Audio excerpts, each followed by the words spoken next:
All right, and we're live. How we doing, chat? How we doing? Gonna make sure all the audio is okay. I'm actually gonna turn off the music here as we do focus on the VOD review. Is the plan here? So yeah, how we doing?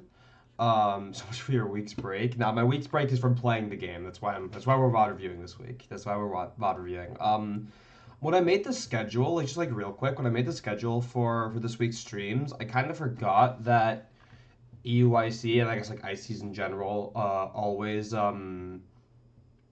what's it called always stream like every round, right? So like typically it's really easy because like in a 4 hour stream we can do day one of a regional and then another 4 hour stream we can do day two of a regional, but there's a couple extra rounds here, so we might actually have to do this in the span of 3 streams. So I might add another bonus stream either tomorrow or Thursday. I'll figure it out. Depends on like how far we get today. If we go through all of day one today, then there won't be a need for that. But we'll see what happens. Has been excited to get the chance to actually. Oh yeah, okay. Well, Luke does a lot of shenanigans. You're gonna have to be more specific. Luke is Luke's a character. Hi Cora, how we doing? All right, let's put this up to 2 times speed and see what we got here. So, on the left, we've got Vinny Fernandez on Ancient Box. By the way, I was like, I'm just saying, I was so fucking right about Ancient Box. Like, I've been hyping up this deck for a month now, and Ancient Box performed. Ancient Box really performed. I think it got a couple top 32s in Masters, but it won Seniors, right? And it didn't just win Seniors. It won because it won by Gabriel Fernandez, right? Who I'm assuming same 60'd with Vinny. And you know if the Fernandez brothers are playing a deck, it's got to be broken, right? The person he yelled after and ran. Oh, okay. Yeah, no, that checks. Okay. Oh, fun times, fun times. All right, but yeah, we got Vinny here on the left playing some Ancient Box. Ancient Box is really good. Yeah, deck's really good. I think this deck is S tier, straight up. I think this is a top 5 deck in the format. For sure. I think Ancient Box is in a super, super good spot. And then, what's it called? We got Lugia here, being played by Daniel on the right. So this is a matchup I typically consider to be Ancient Box favored. Although if you do fall behind, it does get a tad bit sketchy. So let's see what the prizes say here. One of each of these main Pokemon being prized for Vinny, Fighting Energy, Counter Catcher. I think Vinny's counts are high enough to like these prizes shouldn't really matter, and all the ancient cards being in the bottom is actually super good here.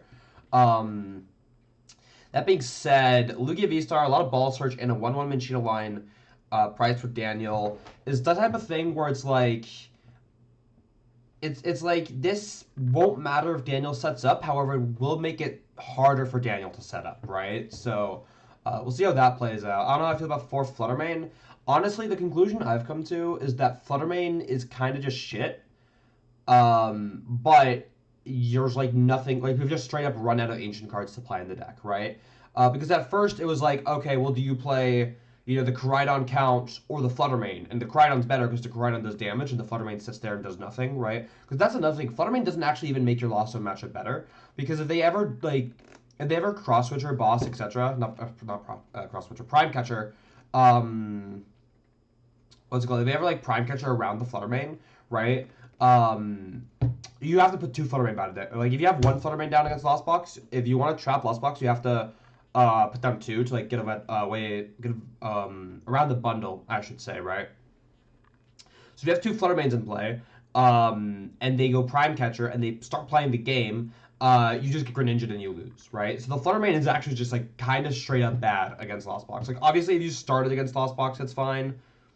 But in any other situation, it's just kind of shit.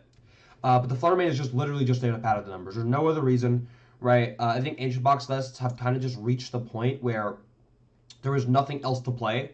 Where like to the point where you might as well just play the Screamtail, like the Screamtail that has like 1 retreat, 90 HP, I think as well, right? Because it literally serves the exact same purpose as the Fluttermane. It does nothing better or worse. It just sits there and like you hope you don't start it, right?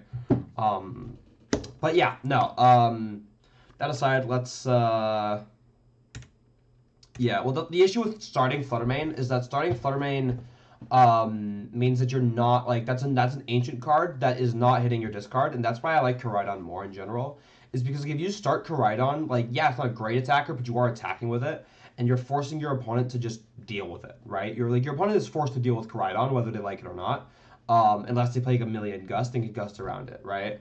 However, if you start Fluttermane, you can't attack with Fluttermane into most matchups, right? Which means you're going to retreat your Fluttermane, you're going to put up the Roaring Moon, you're going to smack with Roaring Moon, then the entire game is going to be a Fluttermane stuck on your bench that your opponent's just not going to knock out because they need the boss to knock out the Fluttermane, which would make 0 sense for them to do, right? So by starting Fluttermane, you're actually playing with -1 Ancient card in your deck in like every matchup not called Boss Box. Fluttermane does do like a couple good things against block stacks, but I think most good control players will still beat you. So, I mean, you can probably choose win against like less experienced control players, but against like the actual good control players, the Fluttermane isn't going to bail you out. So, I'll jump into this game. I'm going to be Daniel, starting off with, of course, Ultra Ball Double Chops, as any good Lugia player would. Of course, that is very skillful of Daniel, as I'm sure we all know. It's going to be the Ultra Ball for the Machino. We, of course, already know the prizes. No reason to prize check with Daniel there. The hand looks, I think we have a Serena in there. So as long as we're finding an out to Lugia Vstar, we are chilling. Over to Vinny. Vinny is going to Earthen Vessel away this booster capsule. Right? Obviously, the booster capsule kind of doesn't help with any math here for Vinny. But yeah. You kind of just get rid of it for free here. Vinny's going to prize check. One actually important thing to note about the Fluttermane here is that because Vinny started Fluttermane and Daniel started Lugia, and specifically because these were the exact 2 starters for both players, if Vinny leaves this Fluttermane deactive, which I'm assuming he will, right, unless he just has the God start, then what's it called? Daniel will actually have to retreat his Lugia to use Summoning Star, right? Daniel will have to retreat his Lugia to use Summoning Star, which shouldn't be hard, right? And you have a potential Chinchino to swing at the Fluttermane next turn, but it's still worth noting because Daniel really wants to be hitting with Lugia Vstar on turn 2 here, right? That's your best turn. That's your best attacker because it's force 2-shot. And then from there, you have the line of Collapse Stadium away your Lugia to then forward your prize trade by 2 prize cards, and you should kind of just win, right? So, yeah. This is really interesting here. Of course, this only applies if both players start specifically these 2 Pokemon. However, it is worth taking note of here. Now, obviously, Jet Energy can just like completely invalidate that. If Daniel finds a Jet Energy, you just simply Jet into the Minccino, evolve the Lugia, Summoning Star, and then you just retreat the Jet Energy away. So this is very niche, but it is worth taking note of. Now, Vinny is going to continue prize checking. I'm going to skip over that. We already know what's price for Vinny. All right, let's see what we got here. And the Explorer's Guidance off the rip here. Not exactly your best turn 1 supporter. Certainly could be worse, but could definitely be better. We actually have a Nest Ball in hand as Vinny, I believe. Yeah, we have a Nest Ball, so I'm actually very, very curious as to why we're not Nest Balling for Greninja before we Explorer's Guidance here. Because, like, I guess, like, we're trying to... I would assume, at least, we're trying to Sada this turn, right? But I guess, like, maybe if you don't have a lot going on in your hand, you're maybe not trying to Sada here. You're trying to Explorer's Guidance early.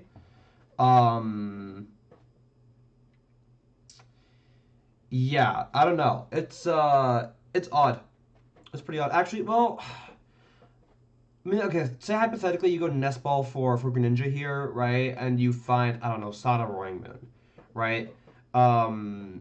You still need to get rid of an energy, so we have to go, like, retreat into the Roaring Moon with the Flutter, but then we don't have attack anyway. So yeah, maybe I guess take Explorer's Guidance is good. You hold the Nest Ball, and you kind of go from there, so... I don't know. This seems fine as Vinny. I would at least consider the Nest Ball first. It looks like we are just going to be grabbing double Roaring Moon here.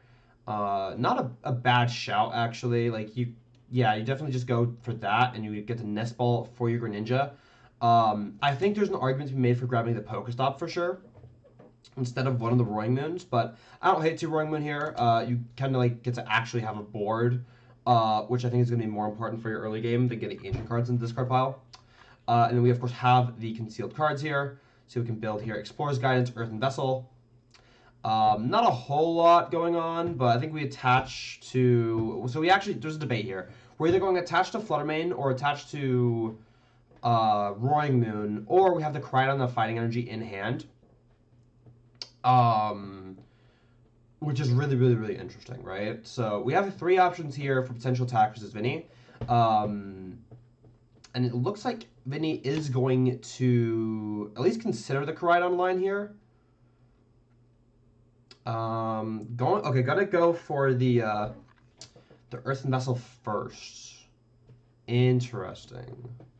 I guess you're just trying to maximize your energy cards and discard, right? Maybe thin out the energies.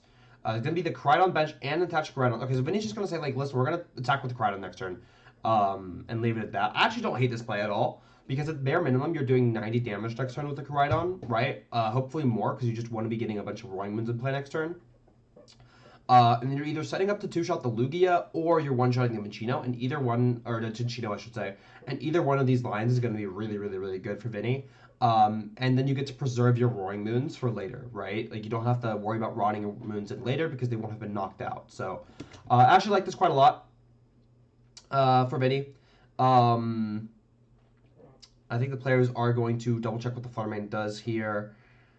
But yeah, no, the Koraidon play seems sick. I think I would have expected Vinny to just keep the Koraidon in hand as like discard fodder, but lining it up as a potential attacker here is definitely not a bad shout, for sure. All right, let's see what Daniel does here. We know there is a Serena in hand. There's another Lugia V. Oh, it's a Research. Okay, well, I definitely would rather play Research than Serena, for sure.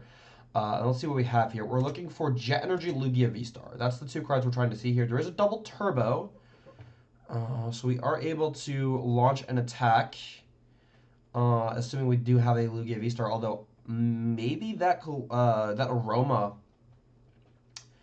results in Daniel not having the Lugia Vstar. That would be very, very, very interesting here. It's going to be a Snorlax, obviously one of your best attackers in this matchup. The Snorlax is like probably the single most important reason to keep your not your Earthen Vessels, your booster capsules in this matchup. So I would have actually liked to see Vinny at least hold one of those booster capsules, right? Now, obviously, the Lugia can just knock out through the booster capsule, so can the Cinccino, sorry. However, Snorlax is just the most energy efficient attacker in Daniel's deck, as well as the one that hits the most convenient numbers without the booster capsule. So maybe having like one more booster capsule in hand wouldn't have been terrible for Vinny. You have 2 less energies in hand, but you kind of don't need those energies because you already have energies. So maybe like a slight misplay from Vinny, but Vinny might also just be saying like, I don't care if the Snorlax gets to one-shot me. Or maybe like we just find a booster capsule later, right? Like either one of these lines are completely fine for Vinny. So yeah, all right. Let's see what we got here. Now we got a Snorlax hitting the bench. I do not see a Lugia V-Star out in hand for Daniel, which is quite unfortunate. It's gonna give Vinny a free turn here to just do whatever, and yeah, it's gonna be a Read the Wind into 2 energies and a Capturing Aroma. Interesting. Okay, so it's going to be concealed cards here for Vinny. We got Pokestop and didn't quite catch the second card. I think it was Explorer's Guidance. We're fine to just go back-to-back Explorer's Guidance here. If we find a switch, that's cool. If we don't, it gets a bit sketchy, right? Because all of a sudden you're not attacking this turn. And you really want to be attacking, right? Like, even if you're just 2-shotting this Lugia, you really want to be attacking so that you can start to put pressure on Daniel's board, kind of capitalize on Daniel's slow start. But, yeah. I'm guessing Daniel did double Lugia V. Oh no, well, so I think double Lugia V is fine here. Mainly because like double Lugia V-Star isn't a terrible attacking line in this matchup, right? Depending on how fast Vinny's start is. But it is also just the safer play. And absolute worst case, like the Lugia is still a good attacker, right? The main issue for Lugia in this matchup is your energy efficiency. So it's really important that you try to get max value out of your your really bulky attackers, right? Like, forcing Vinny to two-shot stuff means that you get to keep your energies on the board for an extra turn, which is really important. Okay. Let's see what we got here for Vinny on the Explorer's Guidance. I saw a Rod. The hand looks very, very interesting. There's a Sada for sure. Because Nest Ball and Rod we're eyeing up as the last two options here. I'm going to be curious to see what we go for. Going to be the Rod. I think that's probably the safer play here. Yeah. Of course, we are not attacking as Vinny this turn. We already did play the Explorer's Guidance. Pokestop is going to come down. Okay. Yeah, I mean, that's fine, right? Like, nothing like you really need to keep in hand here. It'd be a Dark Energy to the Koraidon. And a pass over to Daniel here. So I think, like, the main thing to note here is that, like, even though Vinny didn't do anything, like, in particular, Vinny is setting up this board to be in a position to, like, try to fully punish Daniel's slow start just by doing it next turn, right? We have both the boss and the counter catcher in hand for Vinny. And there's actually a line where we go for double chops here, like kill double chops. However, I think it's more likely that Vinny tries to go kill Lugia V next turn with the counter catcher. Because we're kind of only assuming one of them is going to evolve if Daniel whiffed Vstar last turn, right? But let's see what we got in the hand for Daniel. Not a whole lot. It seems going to be an Aroma. It's going to be a Heads. Okay, that is going to be a Lugia V. Oh, it's not going to be a Lugia Vstar. Okay. That's very interesting. I'm assuming we have it then. Surely, right? We have I see a boss. Okay, we have the V-Star. Okay, cool. Yeah. So we boss around the Flutter Mane. Okay, that makes sense. Yeah. Yeah, that seems correct. Although I would have actually much rather seen Daniel grab the Lugia V. Sorry, the Lugia V-Star instead of the Chinchino here, right? Because you want to be attacking with your Lugias here, preferably. And you want to make sure Vinny can't take 2 prize cards next turn. If Vinny takes 2 prize cards next turn, you're going to lose this game no matter what, straight up, right? If you let Vinny take 2 prize cards. So I actually would really rather we just have 2 V-Stars here, mainly just for the reason like to protect the V on the bench, right? Although I say that, I'm actually fairly certain Daniel is holding a Collapsed Stadium in hand. So maybe that is a line here for Daniel, and then in that way we actually have a really powerful board set up against Vinny. Although to that same merit, I'd actually really have liked to see Collapse Stadium away at damage to the V-Star, but we won't see the Collapse Stadium here. Maybe I just missaw in Daniel's hand. That is very possible. But Vinny is going to promote that Roaring Moon and draw for turn. Another thing worth noting here is I actually think targeting the Koraidon is a blunder on Daniel's end. I think we should be targeting Greninja every time. Mainly because, first of all, it doesn't add ancient cards to the discard here for Vinny, and it also cuts off Vinny's draw engine, right? If Vinny's forced to Rod back Greninja this early in the game, it can get really awkward in the late game for Vinny. So I would really, really like to have seen Daniel target the Greninja instead of targeting the Koraidon. But yeah. That aside, we're going to see the Sada coming down for Vinny. And now these Roaring Moons are starting to get ready and powered up. We got a Vessel, a Booster, and a Palpad. Booster is great here. That's a great attachment. Kind of forces the Chinchino to be the next attacker since the Snorlax won't be able to respond. There is the second Booster Capsule. Okay, we have Booster Capsule to both our Roaring Moons here. This could potentially be really, really, really good. Let's see if we're even able to knock out this Lugia V-Star. It doesn't seem impossible for Vinny here. I think we're in a position where Vinny should be able to hit it. We're going to be discarding the Booster Capsule. If that's what requires it to knock out, then I think it's fine. Although, if we don't have knockout here, I would have actually really liked to see Vinny hold it. But it does seem we have knockout. Vinny is definitely playing as if we do. So it's going to be the second Earthen Vessel, getting rid of a Flutter Mane this time. And what else we got going on here? 1, 2, 3, 4, 5. I'm not counting that. I'll let Vinny do the math for me here. And there's a counter catcher. Yeah, so we're gonna punish. Yeah, we're gonna punish Daniel here. There's a second Booster Capsule. Actually, this is super cool. This is super cool. So the booster capsule is kind of just forcing the Lugia Vstar into the active here, which to be fair, I think is Daniel's best attacker regardless. However, Daniel no longer has the Snorlax line here, which means we're always attacking with Lugia, and Vinny only needs at most 6 more Ancient Pokemon to win this game, right? Or not to win this game, but to take 2 prize cards off the Lugia Vstar and then basically just win the game, right? So. Yeah, this is really good. Obviously the Chinchino can always attack, right? But looking at the board here for Daniel, you're probably not trying to invest 3 energies into a Chinchino right now. It's kind of a lot. Although it might have to be a lion for Daniel here. The issue is if you collapse Stadium this Lugia, like this is your best turn to attack with Lugia. If you collapse Stadium this Lugia, you have wasted the energy on it, and you're not going to be able to finish the game with the amount of energies you have left in your deck, right? Because you just won't have the attackers or the resources for those attackers to close the game. So Daniel is forced to knock out this this Roaring Moon with the Lugia, right? What you really want here for Daniel is a boss, right? Because if we knock out the active, we're adding 2 more to the 2 more ancient cards to the discard pile for Vinny. Which is going to make it even easier for Vinny to respond to the Lugia. So what we really want to be doing here is we want to be bossing the Greninja and just hoping that Vinny whiffs, right? I think that is your best line as Daniel here, because if Vinny is forced to 2-shot this Lugia Vstar, a collapse stadium play could put Daniel back into this game, but that's really your only line at this point. If Vinny takes a knockout next turn of really any form, then this game is kind of just over, and I'd actually really like to see Daniel scoop at that point. But let's see what we've got resource-wise here for Daniel. Gonna be, well, what the hell happened to the lighting? Oh, okay. Good job, production. Yeah, gonna be powering up this Chinchino.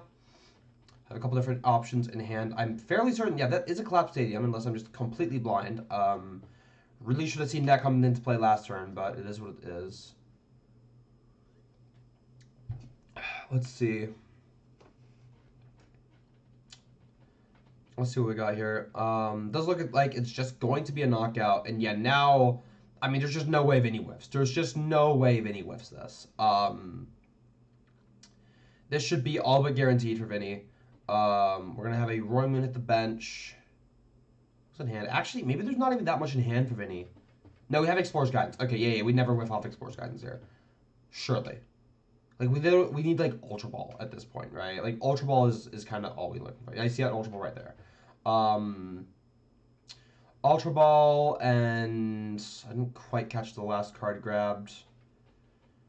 Let's see here. I think it was just Ultra Ball and Pokegear, which I guess is fair enough.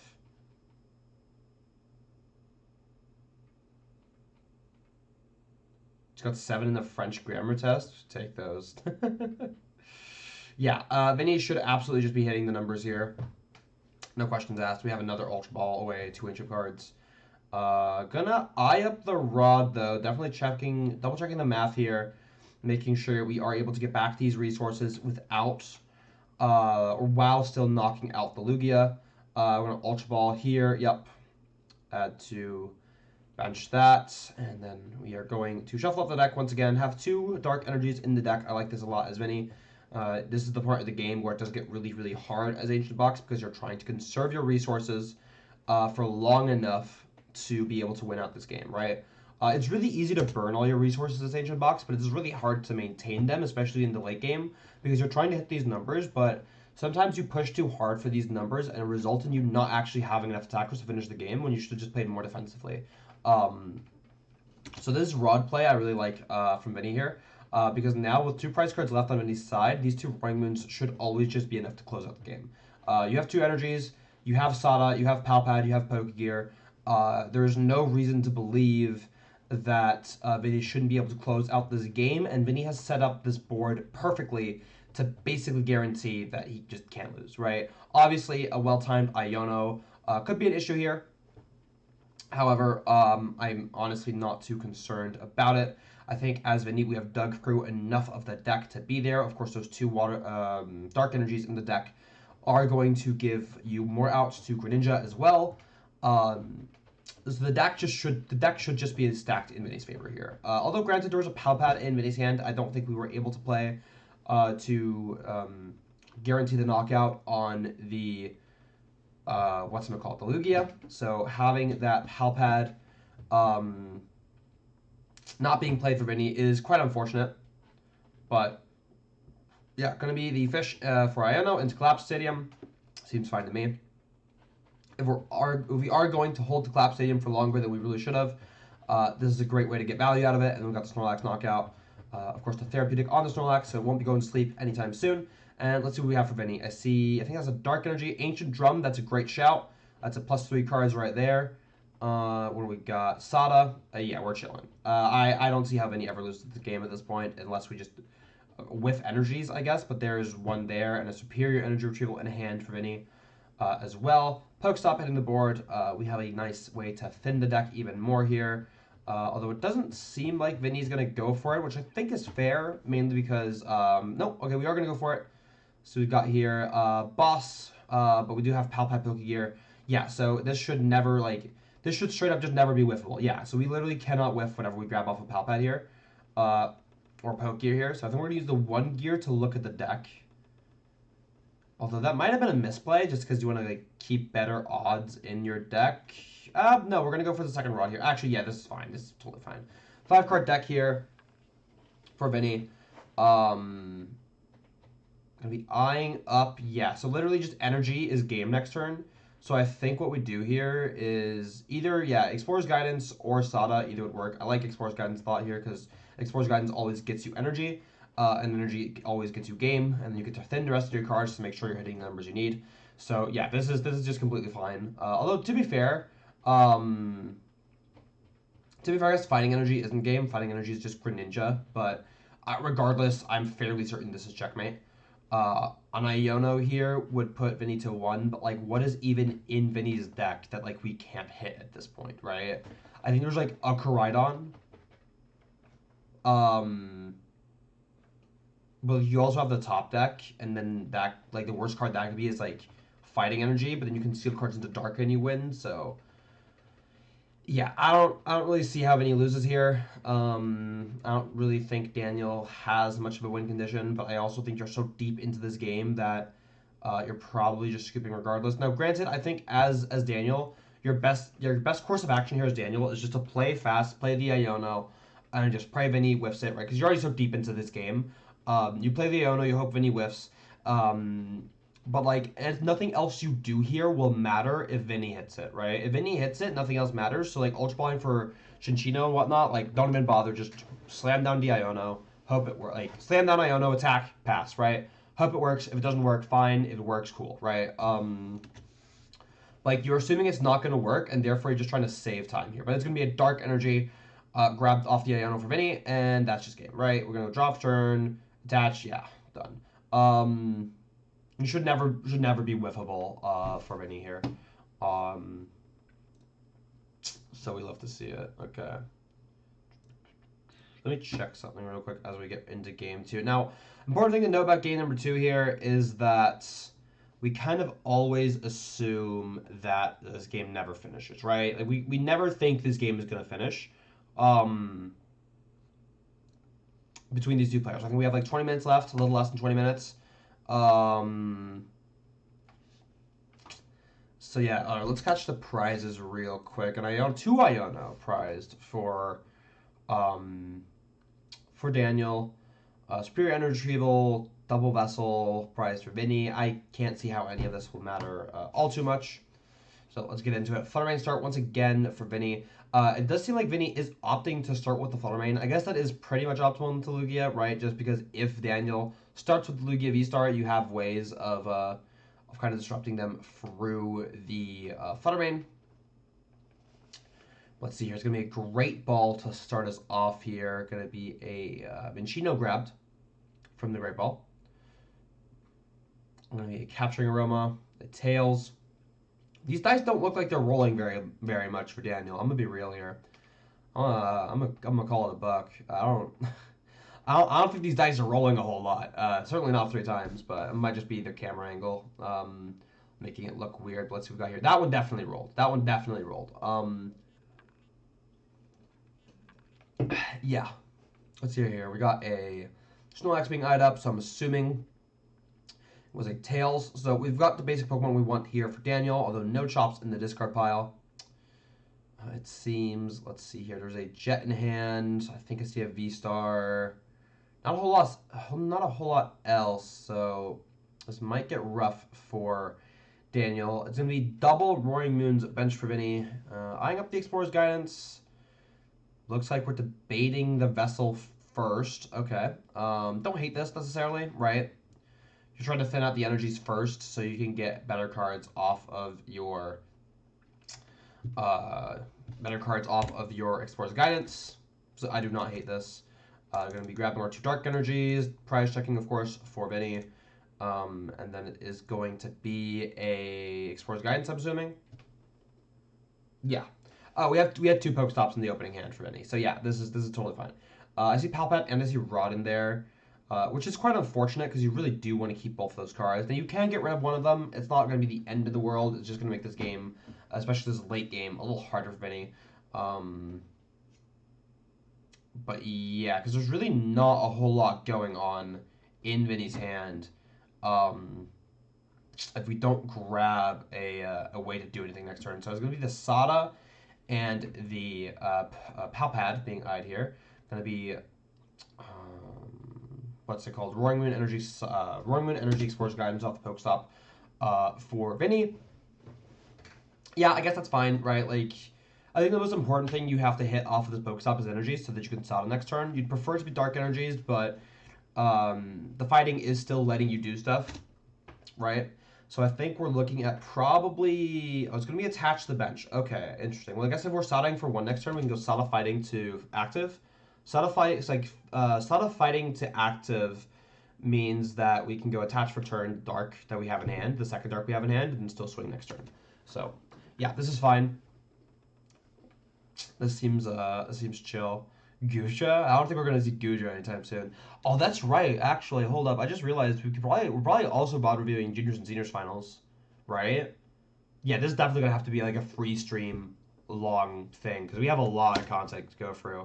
So I'll probably just add another day to the schedule, and update that on Twitter later. Yeah, yeah. I know the juniors played. The juniors winner was playing Guja. That's what made me think about it. I'm like, wait, did we see Guja on stream? Then I remembered, oh, juniors finals was Guja, right? Yeah, this is that. Yeah, there's no way we're gonna get through all of this in 8 hours. So this is gonna have to be a free stream, long affair. It's gonna be a fun week though. Then a lot of VOD reviewing, not a lot of playing. I did promise myself that I will not play a single game of Pokemon this entire week, which means no live streaming, unfortunately. Like live as in like the platform, not like live as in live on Twitch, because I'm clearly live streaming right now, right? But yeah, no. No actually playing the game this week for me. I've told myself I need to take a break. I'm currently failing miserably, but that's besides the point. But yeah, let's get the...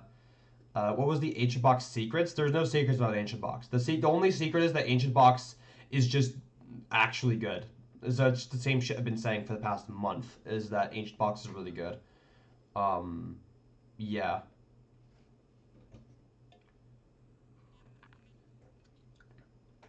Hey, Chazos. Yeah. Were you... I'm trying to think, because I said hi to a couple people in chat during EUIC.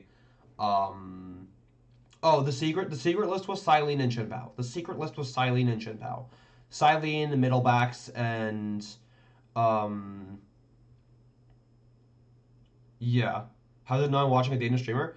It's probably based on like where you are, like where you are in the world. But yeah.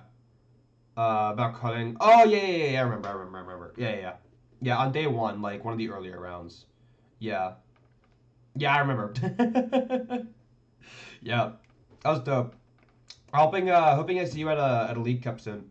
I think we have one in the like in a couple weeks. Anyway, fuck, what was I talking about? I was talking about, right, the secret list was on Twitter now, obviously, but it was Silene, Arctibax, in Chien-Pao, right?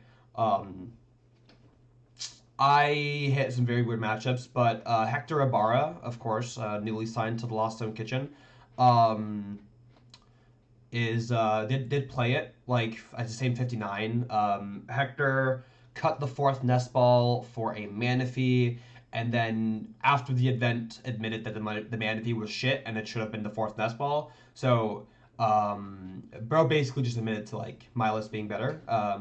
Because Hector's the goat like that. But Hector went 8-0-1 in day 2. And we'll actually no in day 1, sorry. And we'll actually be seeing his stream game against Tord in round 10 when we get to that round as well. So yeah. Will he be at Stockholm? Yeah, we'll be at Stockholm. I'll be at Stockholm, Indy, and then probably Bologna and probably NAIC. Stockholm and Indy are the only two I have booked right now. But I'll be at both of those. So yeah. All right, I'm gonna go back into this game though. Don't want to go on too many side tangents, at least not yet. We can do that. Between rounds of this stream game. Looks like we are hitting the Pokestop. We did find an Arceus for Daniel. I mean, I guess it's better than nothing, right? Because what else are you doing here? If you're passing, like, I feel like as Daniel, we're probably better off just going single chops, right? Like you have, nope, we're passing here. Okay. Well, so I think this is a misplay as Daniel. Think about it this way. Well, the players can ask the judge how much time is left, right? Yeah, this, like, the players here are allowed to ask how much time is left, right? So I'm expecting both players know that there's roughly 10 minutes left, give or take a couple minutes, right? So if Daniel wants to win this game, this shit has to go fast. So I think passing here is just saying, like, for Daniel, like, I can't win this game anyway, right? You have to make the Hail Marys, and it has to go fast. You have to make them fast, right? At this point. So I'd like to see Daniel grab that. I would love to see Daniel grab the chops and just start swinging at shit. Although actually looking at Daniel's hand, we might not even have been able to attack, in which case it doesn't matter. But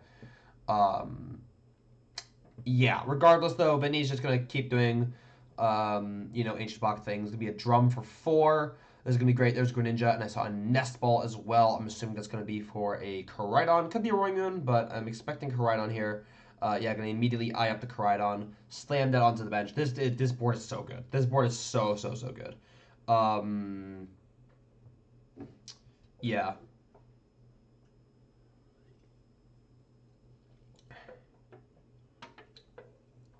That's exactly what you want to be seeing. As Vinny here, got the concealed cards. We have the Sada in hand that we did grab last turn. There's another Sada just for, just cuz, right? And we're going to keep piling on to our Ancient counter here. The hand is absolutely stacked. We have an Ultra Ball ready. Just going to add more. Yeah. Do you prefer 2000 BC box or Moon with Dunsparce? I think both are good. I think both are very good. I think they're actually both they're both kind of their own separate archetypes. With different matchups. I think right now, I think Ancient Box has better matchups, but I think the Dunsparce is more consistent, right? But I haven't played the Dunsparce enough to like really say so far. But it's probably gonna end up being like a meta dependent thing. That being said, they're like very different archetypes, right? They're very different archetypes. But yeah, I think it boils down to the fact that Baby Moon is probably just the single price attacker in the game right now, straight up. Baby Roaring Moon is just what's it called? Is just like one of the best, if not the best, ancient. I'm getting lost in the sauce of my own head right now. Baby Moon is the best single price attacker in the game right now, bar none. And decks that can abuse that are automatically really, really good, right? Hence, Ancient Box and Moon being good. What's it called? Dino Box is better versus hand, or is Koraidon easy to hit at all? You don't Koraidon as a hand. Koraidon is a dragon type. You have Slithering for that, or you just go, or you just start like bonking their Iron Crowns, right? Bonking their Iron Crowns with your Roaring Moon is probably your best line, because if they go Heavy Baton on a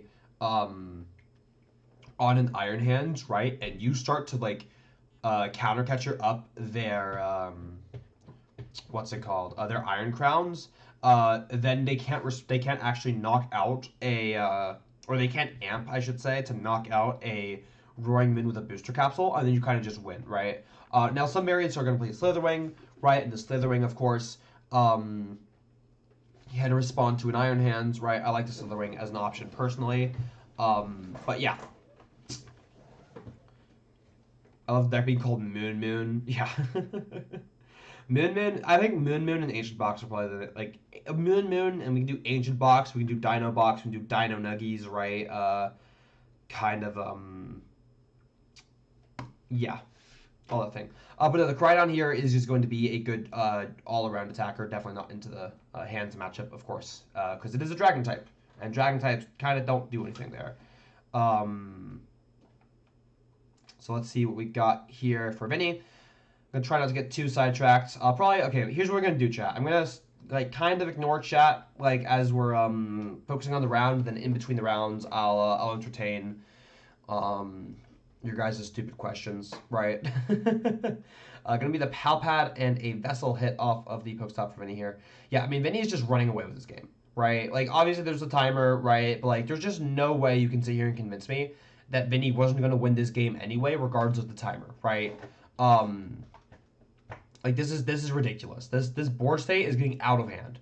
Like how does Daniel ever like actually respond to Vinny's board here? I don't think he can.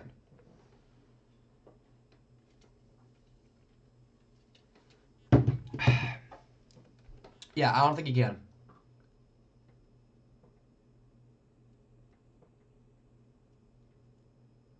Are we palpating already? Ooh, I like that. I like that a lot. So I can't see how many ancient cards are in the discard pile for Vinny, but if there's enough to like the point where Vinny feels comfortably that he can palpate back to Sada, you get to play Sada next turn, you're kind of just winning, right? What are we talking about between? What's the debate here? I don't know. Probably just Daniel asking a question about the Fluttermane, which is pretty fair, I guess. But yeah, as Daniel here, this game, I'm sorry, bro, this game is just over. Like, you've lost. You've lost, dude. Completely ignoring the fact that we still do not have 2 Archeops. This game is just so fucking over. Like, how are we winning this? How are we winning this, Daniel? I don't even think we have a line to get 2 drops in the discard pile as Daniel. We have a bunch of Pokemon in the Serena. So I think we're looking at, like, Serena try to find Archeops was a way to discard it. But, like, that's so unlikely. And you have the timer, right? Like, as you have to go faster, Daniel. You cannot be taking this much time on your decisions, right? As a Dane, what is your opinion on Mads Mikkelsen? I don't know that I have one. He's an actor, right? He's an actor that exists and is Danish. I don't know. I literally just said I wouldn't entertain chat.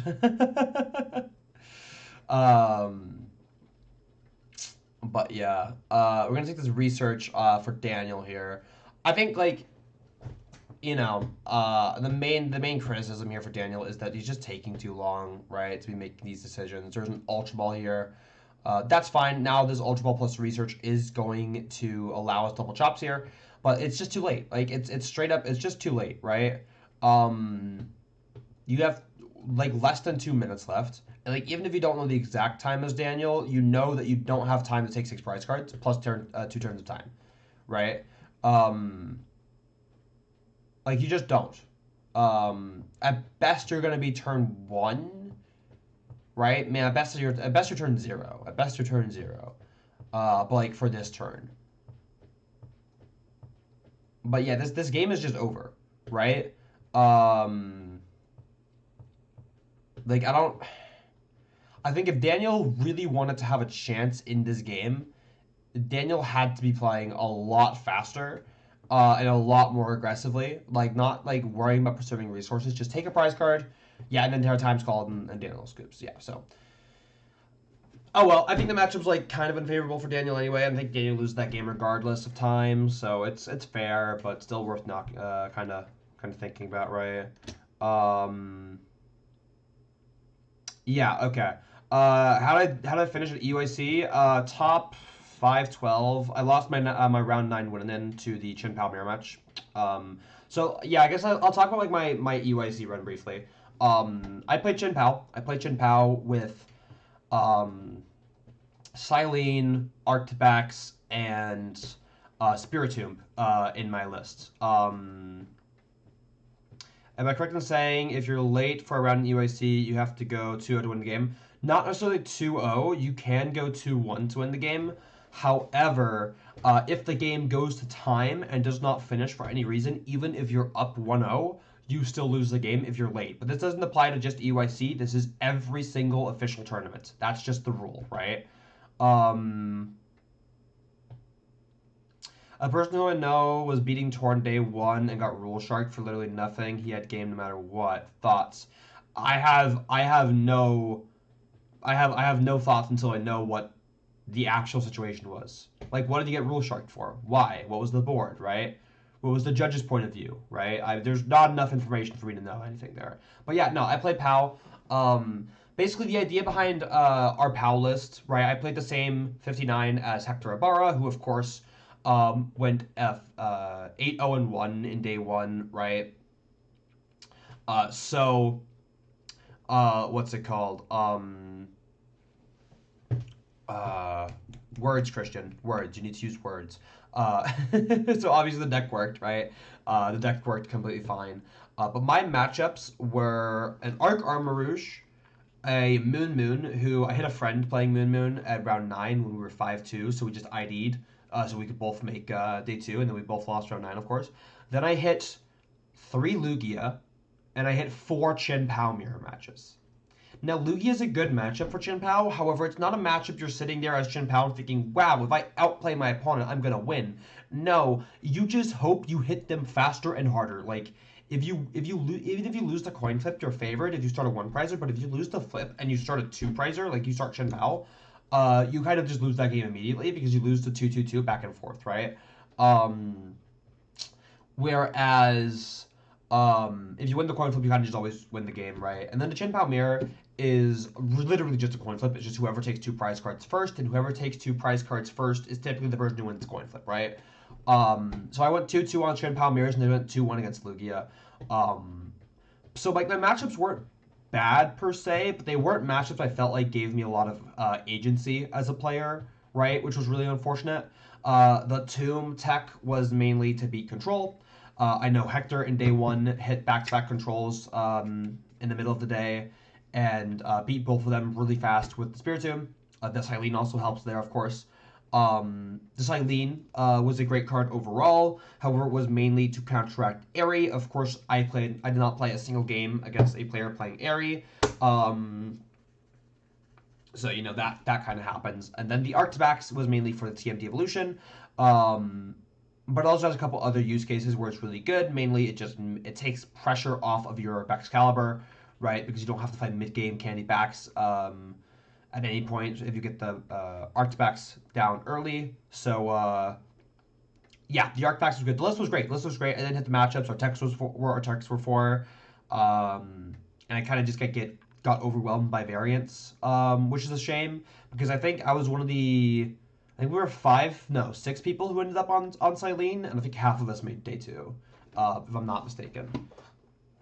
With Dan doing the best, although no one ended up on like the exact same 60, I don't think. So yeah. All right, what's chat talking about here? Didn't draw for turn, was playing Lugia, but had enough energy anyway. I'd have to see the board, Lastina. I can't comment on that. I'd literally have to see the exact board to make an actual ruling there. Or like otherwise, I'm not gonna make a statement on a situation I haven't seen, right? But yeah, yes, Core. It's 10 minutes for a game lost. 5 minutes means 2-1. Well, so 5 minutes go by, you lose game 1. 5 minutes go by, you lose game 1. If you're late, like by 2 minutes, it's just a late rule, right? But had enough energy anyway. Let's see here. Yeah, played round 1, What, you just like 1-1-1? Oh wait, what are we talking about? Hold up. I had zero idea about that. Oh, we're talking about, okay, about time and whatnot. And use 2 archetypes before draw. Okay, well, so I don't know because I still haven't seen the board. No matter how much you describe it, I have not seen the board and I cannot make a ruling. However, if you use 2 Archeops before you draw for turn, that is, without question, under every single circumstance, a DPL at a bare minimum. That's not a debate. I'm sorry, that is a bare minimum of DPL. Now, whether or not towards Sharks or whatever, I don't know. I can't know. Again, I wasn't there, right?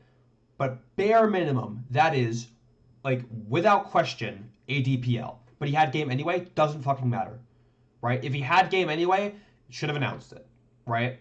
Doesn't matter. That's not how the ruling works, right? If you use an effect, search for your deck, grab cards, whatever, before you draw for turn, you get a DPL. That's a DPL, right? You gotta follow the rules of the game. Listen, I don't know. I wasn't there. I can't say what Tord was or wasn't trying to do, but the fact is that regardless of what either player was trying to do, the correct ruling from the judges is a DPL. That's just how the rules work. You have to follow the rules, right? Like what Tord's intentions was, I can't say. Again, I wasn't there. I'm not Tord. I can't comment on that. But the objective correct ruling is still a DPL. That's just how the rules work. That's just the rules of the game, right? Okay, I think we're almost done going for random shit. What do we got? Christian, you got a SIM card that gives you free 4G outside of Europe? Yeah. So my SIM is, I have 10 gigs. I have 10 gigs of what's it called? Data worldwide. Like very few countries I don't have where I don't have data. I have data in the US. I had data in Japan. But I don't have data in like India, for example, right? But yeah. I mean, I don't remember how much I pay for my SIM, but not that much. I mean, nothing special anyway. But yeah, just I have well, sorry about that. I have basically unlimited at home, and then I have 10 gigs like per month outside of Denmark, regardless of if I'm like anywhere in Europe or US or Japan or whatever. So yeah. All right. Enough about that. Let's see what we've got here. We're gonna have an interview with Vinny. Here's the meta breakdown. Okay, so I actually made a meta prediction before this event that I sent out to my testing groups and whatnot, where mostly I was correct, right? Zard, Chien-Pao, Lugia being the top 3 most played decks is absolutely not a surprise to anyone. I actually thought there was going to be more turbo hands than Arctina, but Arctina was more popular, granted by like 1%, but still. And then I actually thought Blockstocks was going to make the graphic. I was pretty convinced Blockstocks was going to make the graphic. Blockstocks did not make the graphic, which is very, very, very interesting. But yeah, this checks out to me. I think Tina was definitely going to be the most popular Lost Zone variant, right? Chien-Pao got second. Like, this is not results. This is just by popularity in day 1. But yeah, Chien-Pao was the second most popular deck. Chien-Pao's really good. Chien-Pao's just really good. All right, we're gonna go into round number 2 here. Let's see here. We got I think it's Dennis, is how we're pronouncing this. Playing Zard. And we've got Owen Cameraman, of course, the GOAT. That guy. I predicted Chien-Pao being second most popular. Yeah. Well, so I perfectly predicted Zard first, Chien-Pao second, Lugia third, right? But I feel like that was the easy part. Surely that was the easy part. And then I thought Iron Hands was gonna be slightly more popular. I thought Blockstocks was gonna be more popular, but I still thought that like Arctina and Lost Tina were like probably gonna be on the graphic. I just didn't think they were both gonna be on the graphic. I thought one of them was gonna be on the graphic and then be number 6, right? But actually, I could probably just pull up the hold up.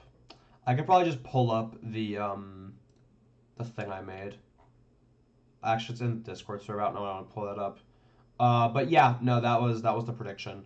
Were those decks? But yeah. Okay, what do we got here? Yeah, so Zard on the left, Chien-Pao on the right. I talked to Owen after the tournament and during the tournament, and Owen just kind of told me like, yeah, I'm never playing Chien-Pao to an event again.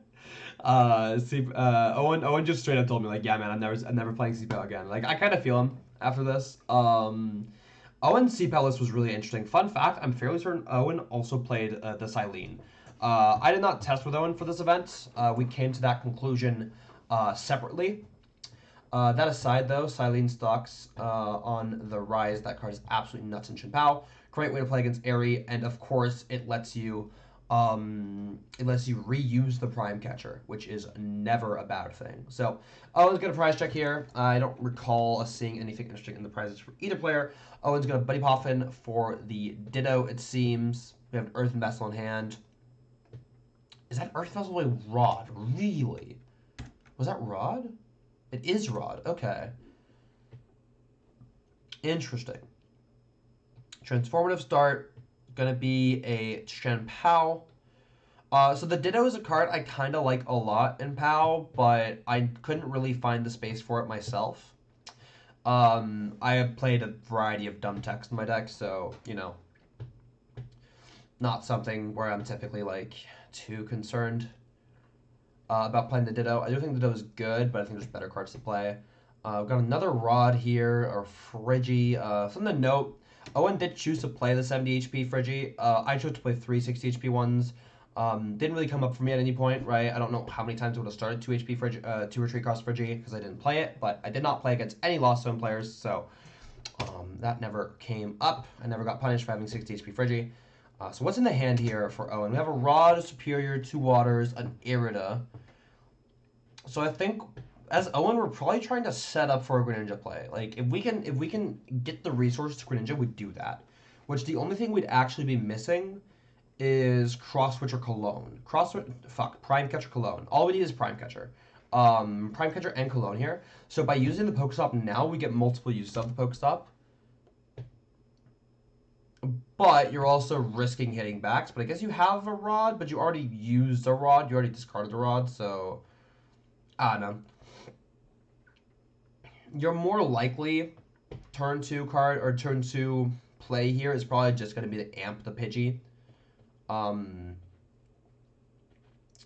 So I don't really hate holding the stop. Pokestop is like a lot worse in Chien-Pao than it was pre-rotation. In current format, Cologne prized. Okay, well then, yeah, we're absolutely just going going with the hands here. If the Cologne's prized, I didn't even play Cologne in what's it called? I didn't play Cologne or Manaphy in my Chien-Pao list this weekend. There's a couple scenarios where I wanted Cologne, but I don't think it's like really worth it over the Spiritomb. But yeah, I didn't really ever miss the Cologne in my list.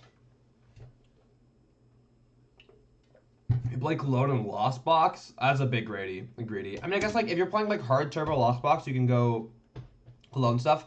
The thing is that as POW, there is never a situation where you can go Cologne Manaphy, Greninja, that you can't also just do the same thing by going Iron Hands, right? Like as POW, right? Because the difference is that as Lost Box, Hands requires double gate, whereas the Ninja requires 1 gate, which is a difference in investment that makes Cologne potentially worth it, right? Also, yeah, you are going to catch a lot more opponents off guard if you're playing Cologne in Lost Box. If you're playing Cologne in Chien-Pao, players are going to play around the Cologne in Chien-Pao, right? So you're going to get less innate value out of it. So I think Chien-Pao should... I mean, you could play Cologne in Chien-Pao if you're not worried about... Like, if we hadn't been teching for control, the Spiritomb would have been a Cancer Cologne, right? Also think they're safe from Sableye withdrawal. Yeah, exactly. So like you have a lot more use cases for Cologne when you're playing Lost Box than if you're playing Chien-Pao, right? I don't think Cologne is optimal in Chien-Pao, although if I were to cut the Spirit Gem, it'd probably be for the canceling Cologne. But looking at the hand for Dennis, did we just fish for boss on turn 1? Okay, I guess it's because we want to get the Force Field into play. This is just bad. This is just bad, right? Like, we agree this is bad, right? Like, I understand that we want to put like Force Field into play. I guess like that's fine. That's okay. But there's just no way we're sitting against Chien-Pao and thinking, wow, I gotta play around Iono on turn 2. They play 1 Iono at most, right? Some don't even play Iono, right? They play 1 Iono at most. And if they're using Iono on turn 2, then they're not then they're not like guaranteeing their Excalibur. They're not using Irida. So there is just no reason this fish and this Force Steel Stone should be hitting the board. It is more likely that your opponent has teched in a Lost Vacuum and Lost Vacuum to Force Steel Stone than they turn 2 Iono you here, straight up, right? What's even more likely is that they go Prime Catcher, Hands, Amp your Luminion for 3 prizes on turn 1, or turn 2, right? That's also likely. This fish has no business being on the bench. This fish does not belong here. Yeah, there's just no way that's correct. I don't see the vision. Okay. Maybe we'll turn 3? Maybe. Well, like, the thing is, like, yeah, but it's not turn 3, it's turn 2, right?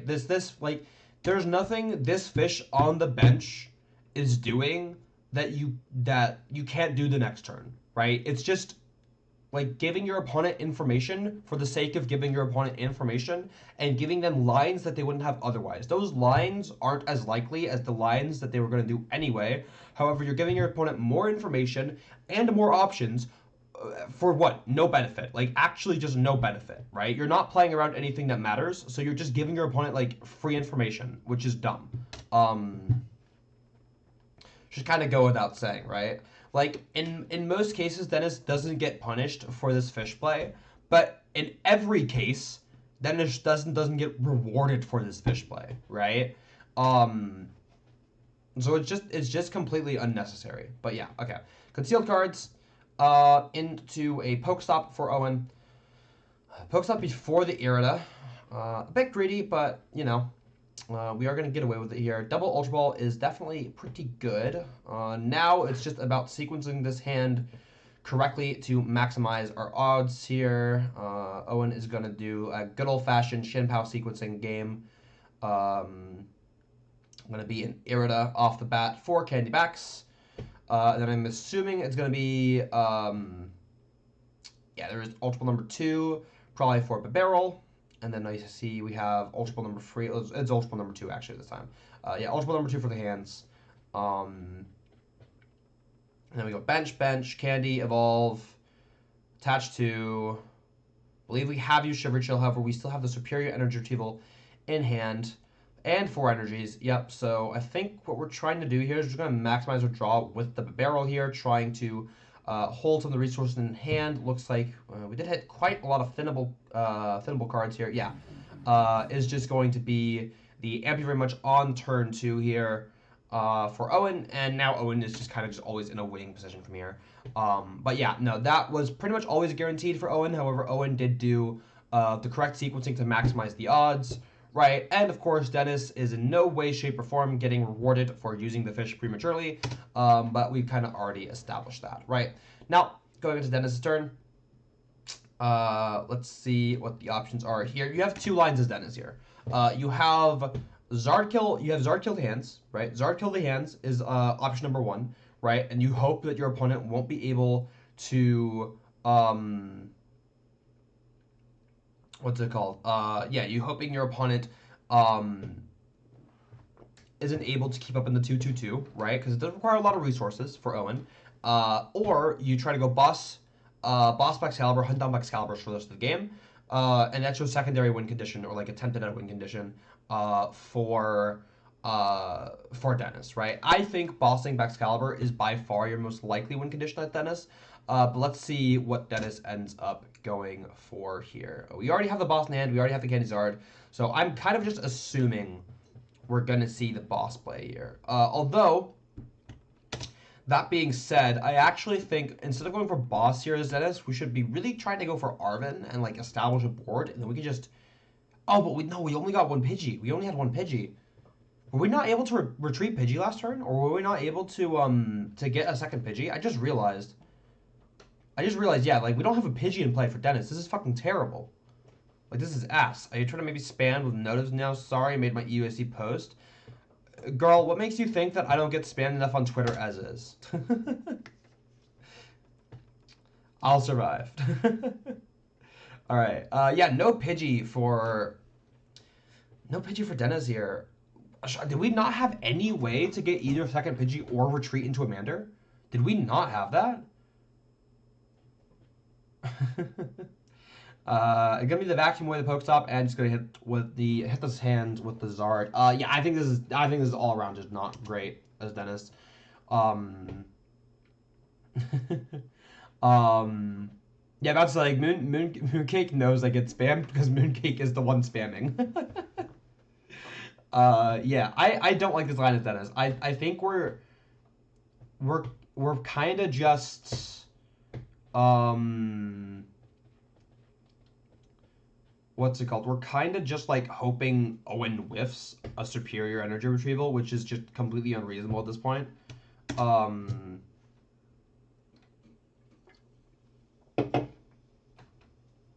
But yeah, we'll see.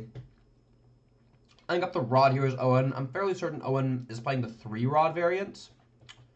Although, do not quote me on that. Although, if we're playing Ditto, I'm assuming we're playing 2-Pow, and we're playing 2-Pow, we're playing 3-Rod. So, that's kind of just going to be my assumption here. Yeah. Let's see here. Going to be the Pow here. Did we Rod? I don't think we did we? No, we got Superior Manaphy.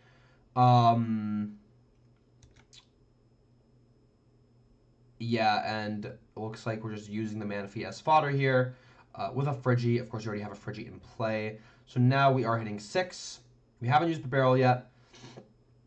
We have a Rod in hand, I believe. I think we are just playing that here. Prime Catcher Candy as the last 2 cards here. I really, really like Owen's choices here as far as getting cards back with the Rod. The hands is now back online. You have another Friggy in case you need it. And of course, the energy is never bad to have. Second Bidoof is good. There's a Pokestop in hand. Looks like we are hitting it. We're never really getting punished for hitting the stop here, I don't think. Although, looks like we're just putting it down for the sake of putting it down. I don't hate this. I mean, I guess, like, you don't need to put down the stop.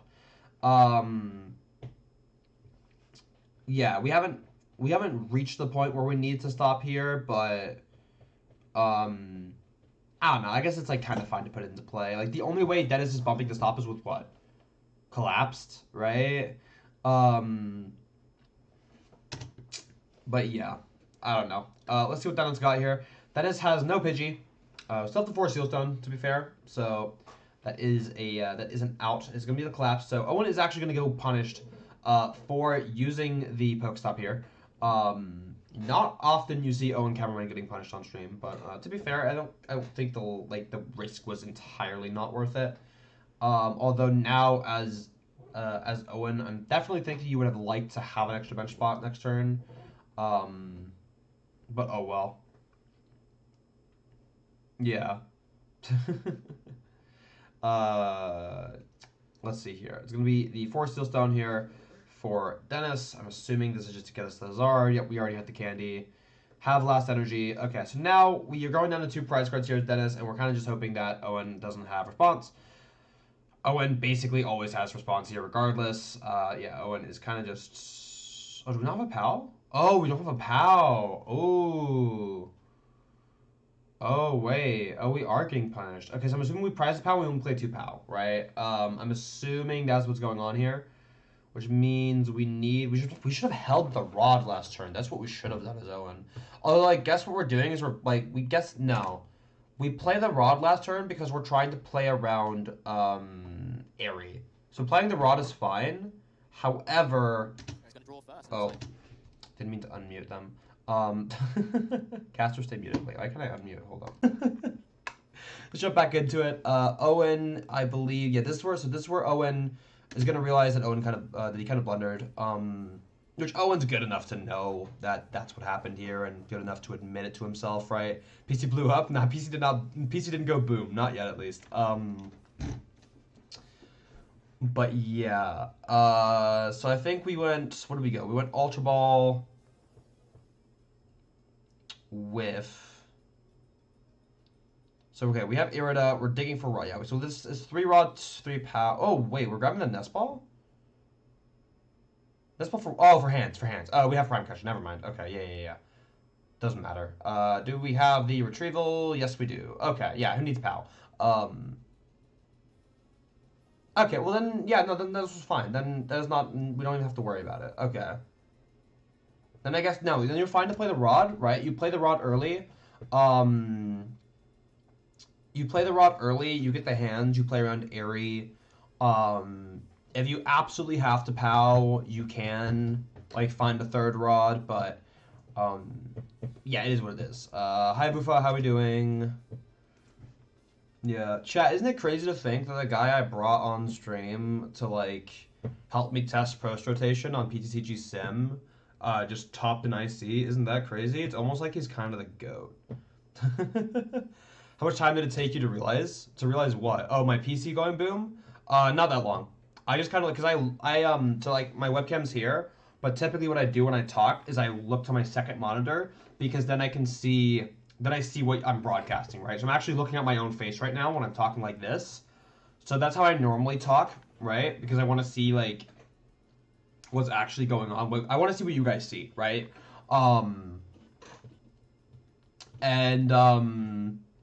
What's it called? I'm looking at this and talking this way, and then all of a sudden I just froze, and I'm like, what the fuck? Like, what happened? And I look back over to my screen, and I can't unpause the stream or the what's it called? The VOD, right? That we're watching right now. But chat was still fucking going, which was funny. But yeah. All right. Anyway, that aside, Owen. Closes out that game against Zard. I definitely think Dennis made a couple of big blunders, in all honesty. Although, at the end of the day, it really just comes down to the fact that we weren't able to find Pidgeot at any point. I don't know if we were able to protect our Pidgey on turn 1 or not. I don't really remember if that was an option for Dennis. If it was, we obviously should have done it. If it wasn't, then oh well, what can you do, right? Can't you put it on the screen on the webcams? What do you mean? I don't know. Can't you put it? Oh, like you mean like,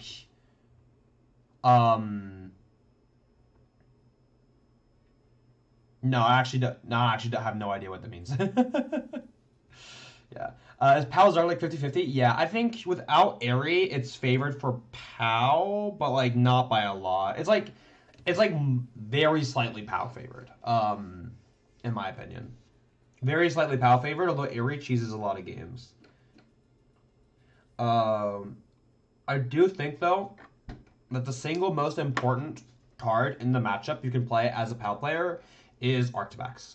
Because Zard's best win condition against you is to target your Excalibur, but playing the Arctivax makes that a lot less efficient, right? Press up, down, tilts, yeah, for real. Speaking of prize cards, these are fucking terrible for Dennis. Radzard's important, Rotom's important, Collapse Stadium could be important, Maximum Belt is super important. Yeah, Middlebacks is the GOAT. Shout out to Middlebacks. Love Middlebacks. 3 energies prize for Owen could get really rough, but the prizes are definitely worse for Dennis. So yeah, looks like it is Dennis going first. I do think going first as Zard is correct right now. Dennis is going to find out that Rotom is prized, which is definitely not good. Also, they are straight up showing the wrong cards on stream right now. Yeah. Looks like we are grabbing a Pidgey, benching a Manaphy, and passing the turn over. This is not terrible considering you don't have a Rotom. Certainly could be worse. What do we got for Owen here? Got a Vstar, got a Friggy, Silene, Pokegear, Nest Ball, a couple decent options here. Looks like we are just going to be eyeing up the Greninja to get the concealed cards here. Yeah, I guess we're not doing like a whole lot without the concealed cards. And then worst case, we have, like, depending on like what we find off of Pokestop, we actually do have Silene Pokestop for next turn, or Silene concealed cards for next turn is also an option. Although there's nothing at this stage in the game you're like really trying to get back. So we'll see. All of it is just kind of worth keeping in mind, right? Worst case, there's a Nest Ball for Chien-Pao maybe. But yeah. Let's see here what Owen ends up going for. It's going to be the Pokestop, Chien-Pao, Excalibur, and an Ultra Ball. Not great. If we could find a Rod, that'd be nice, but it doesn't seem like we are. Going to be the concealed cards. See a Pokestop, see a Ditto. Fortunately, we do not have an energy for that Ditto, so we cannot go for it. Not that I think we would anyway. The only thing we would really be doing is... ooh, that's interesting. I'll talk about that in a sec. The only thing we would like really be doing with the Ditto is going into second Doof, maybe second Friggy. Actually, yeah, probably second Friggy, because you don't want to have two prizes in play because you want to play around maximum belt. Of course, Owen does not know that it's prized, but you like obviously never try to make that assumption, right? That you're playing prized for A spec. But we're gonna see the Silene here, which is super interesting for Owen. And Owen is actually gonna opt to put the water energy on top. I actually don't hate that. I actually don't hate that play. Yeah, you put the water on top. It gives you a live top deck. It's going to let you Greninja. We have an Ultra Ball in hand. We have the Pokestop. I actually do not hate this line. And you get to thin the Silene out of your hand. Because it's not exactly the card you're looking to play next turn, right? You're trying to clear the next turn. So you just got to get it out of the hand already now. So that aside, it is going to be... No, Ditto transforms into anything from the deck, but only on turn 1 and only when it's in the active. So the Ditto was a dead draw. I'm turn off the music so you guys can actually hear it. Hold up. Yeah, so it's going to be Candy Force Steelstone here. Owen hit me up the day before the tourney started. It was like, ayo, bro, spicy tech, a Silene. Yeah, and I did the exact same thing, also like the day before the tournament. Chris, you had 2 top players telling you to play Silene, and you did not listen. Bro.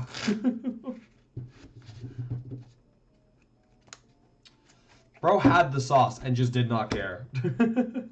Sawyer hates Silene? Yeah, but Sawyer's also, like, kind of washed, so... yeah. I got a lot of people to play Silene, I'm not gonna lie. I forced a lot of people onto the Silene Night Stream. Hector switched to Silene the night before. Right? Nobody had an extra Silene? Bro, I had, like, 2 playsets on me. How am I a top player? Didn't even win a regionals? True, true. Didn't even win a regionals. That's crazy.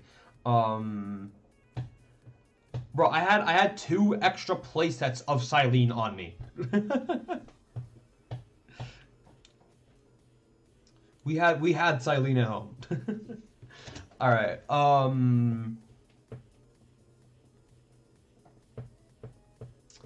right. Let's see here. Gonna be the Zard and knock up Bidoof. Okay.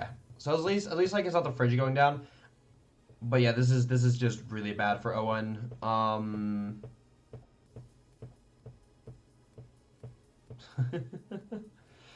Didn't Sora do better at you than the EUIC? We don't talk about that. We don't talk about that. We don't talk about that.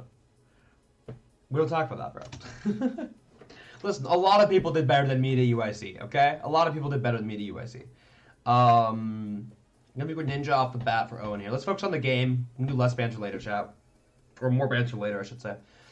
Nest Ball. Honestly, as Owen, are we ever considering scooping this game right now? Are we ever considering scooping this game right now and just going to game 2 or game 3? You can ask the judge for the time. We don't really have any way of doing anything this turn, right? We're just passing. Also, what is up with that coin in the lighting? Whoa. Yeah, like, Dennis is always just gonna boss Friggy here. So surely we should just be scooping. Or why are we not scooping? Why is Owen not scooping? What win condition does bro know that I don't? Owen, pack up your cards. You're up a game.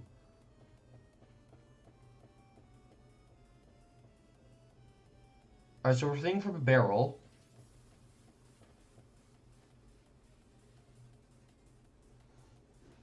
Okay. Sure. I don't think it's worth playing out this game as Owen. I really don't think it is. Because, like, okay, at best, like, Dennis is taking a prize next turn. Right? Dennis is taking at least one prize. Dennis goes up to 3. You go respond to the Zard. You have to hope Dennis doesn't have, like, what? A fucking attack next? Like, a follow-up to the second Zard? Or, like, have a second Zard? But, like, Dennis just goes knockout Manaphy. Yeah, Dennis just goes knockout Manaphy by Charmander. Right? We can quick search the. We can just go quick search for Charmander if we have to. Or in this case, because Owen, of course, whiffed second Friggy, Dennis can just play the second boss, right? Like just grab another boss. If Dennis doesn't have another boss, Dennis still just wins, right? But still, Airy is not a bad shout either. Yeah, dude, pack up your cards. Owen, please scoop.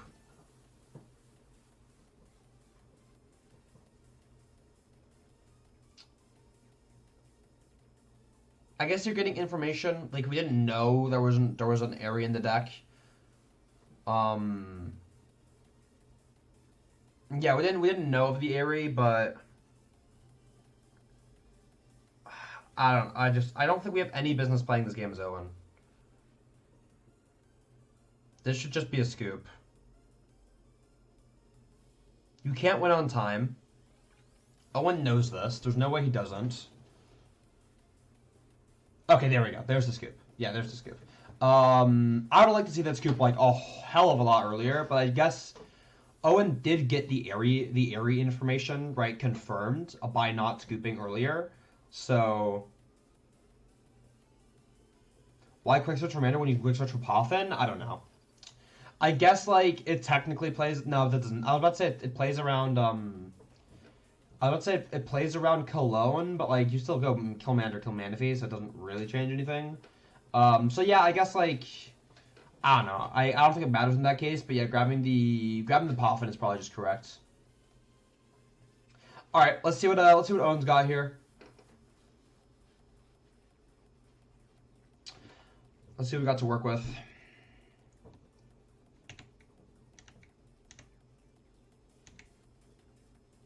All right, double rod prized for Dennis here. Yikes! Turo, Boss, Pidgeot. Not great, but not as important as the 2 rods. As for Owen, we prized the Ditto. That's not the end of the world. Prized a Cologne. Also not the end of the world. Candy and Superior are no. These are like mildly annoying prizes for Owen, but like nothing you're like really that concerned about. But yeah. Be a bundle start for Owen. What are we using the prize check here? Wait, what deck search are we using right now? Is it Poffin? I literally cannot see the Poffin we played. What are we using to search here?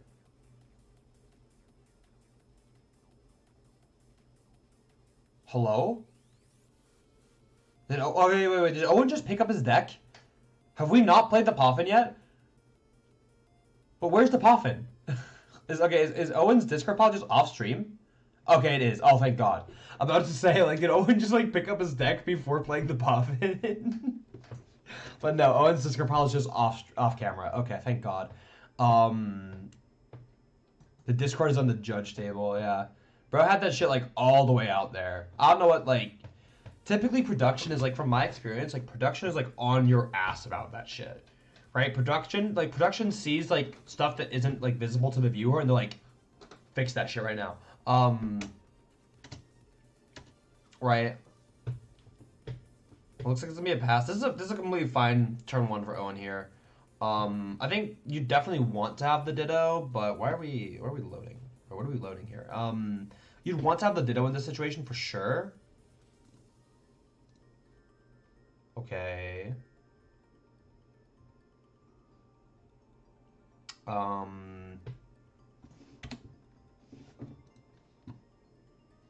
Bro, we working here? We working? One said his Discord policy Nania for real. Alright, there we go. I think we're back. Okay. I don't know why the video wouldn't load for a second there. Okay. That being said, yeah, we definitely wouldn't have the Ditto here for Owen, but I mean, it's not the end of the world, right? Like, your setup is still ridiculously good, so I wouldn't be too concerned. Let's see what we got here for Dennis. It's going to be an Ultra Ball as our first ball search. Not exactly ideal. Yeah, not exactly ideal here. It's going to be the Rotom Grab. Yeah, this is going to be the Rotom Grab here for Dennis.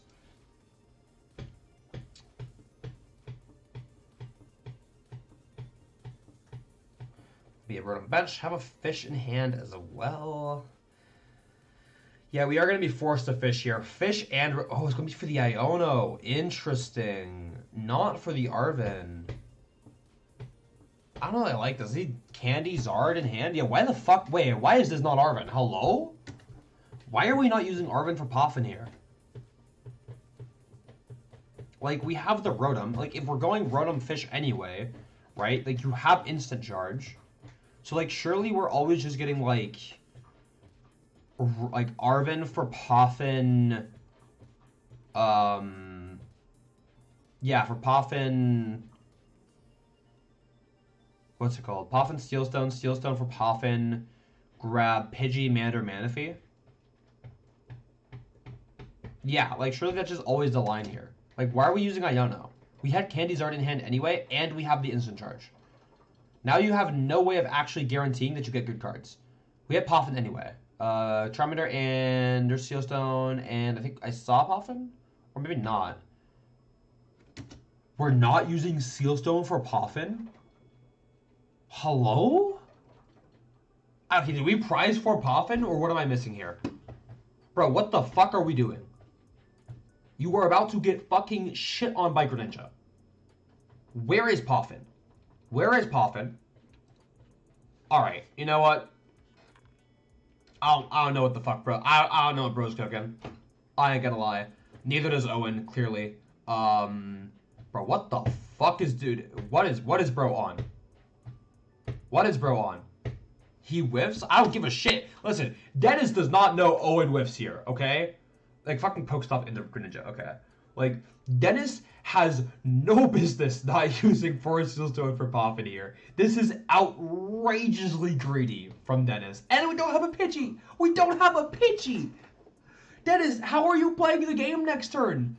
You don't have a Pidgey, but you have a fucking fish and a Rotom on your board. If Owen draws, like, literally anything remotely playable, you are going to lose. Like, Dennis has made his own win condition exclusively that Owen's deck decides not to cooperate. Dennis has made that his exclusive win condition. He is from the future. Dennis is from a future where he has already seen Owen Pokestop into the Greninja. Dennis is literally from that future. Dude, that's crazy. That's crazy. Why are we loading? Bro, what the fuck? I'm fairly certain I updated my PC, like, yesterday. Can we not?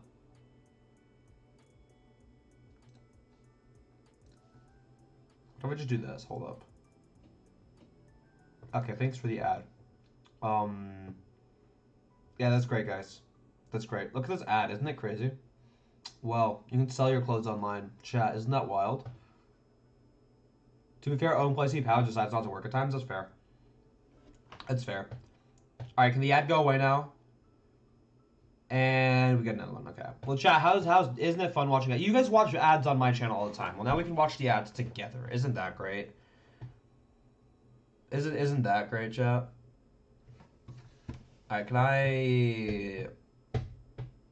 Can I get back to the stream now? Thank you. Okay. Now, if we could not have, like, shit loading, that'd be great. Okay. But yeah, I don't know what the fuck that is cooking, but I'm gonna stop talking about it. The reverse experience for real. Okay. So, looks like Owen is... And what the fuck? Bro, why does nothing work? Now we're... Okay. What if I lower the quality?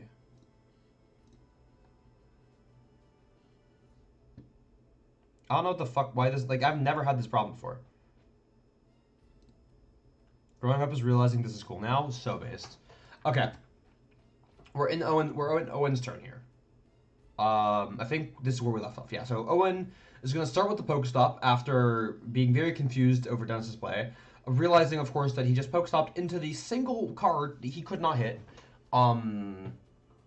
Which is crazy. And we have Irida, Chien-Pao.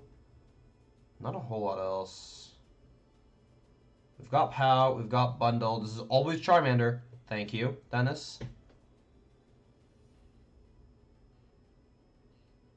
Oh, let's look at Greninja then. Yeah, we can just bundle. Okay, yeah, we're still fine here. We need to find Rod somehow, but Irida... Is this Rod back? No, it's Candy Backs. It's Candy Backs, okay. Dennis is talking to the judge about something. And I don't know what it is. Candy Backs. I don't think Owen gives a shit what it is either, seemingly. Second Pao. Yeah, just knockout. Crazy how, like, if Owen had drawn, like, moderately good cards off of that Pokestop, Owen would have had it. Or literally just, like, just the Nest Ball. Yeah, just the Nest Ball without hitting the Greninja. That was it. That's crazy. Legit, adults will look out houses for fun. Bro, shout out to my dumbass. Excited to look at what groceries are on sale this week. Alright. Let me a poffin for Dennis. Fucking finally. Can we please put some cards into play? Nest Ball and Rod would have gone hard? True. True. Something tells me that this is why Owen told me he's never going to play Pao again. Now, to be fair, taking one prize card is still, like, really good here as Owen. Because you now have the line that's go take 2 prize cards off of Zard and to take 3 prize cards off of Luminion. So, as, let me fix my headphones real quick. As Owen here, our line is, like, probably always just to just take, I mean, obviously, if you can, I think if you kill a fish first, it's better, right? That's definitely not the worst thing you get off of stop. Rip Silene, but, you know, it's not the end of the world here. There is a Rod. I'm assuming it's going to be Sea-Power Ninja Energy, probably. I can't see what's in there. Oh, we have a Bidit. Yeah, we're definitely going for the barrel then, yeah. We need all of that. We do have double Nest Ball in hand. I'm going to be the Greninja, I'm assuming, getting eyed up here. Yeah, no, this is completely fine. We have the Excalibur already. Yeah, my PC. I don't think my PC froze this time. If my PC freezes again, the stream is getting ended is ending for the day. Oh, we're grabbing the Pao, really? I don't know that I entirely agree with that. Like, I don't think it's terrible. Don't get me wrong, but I would have liked to see the Greninja.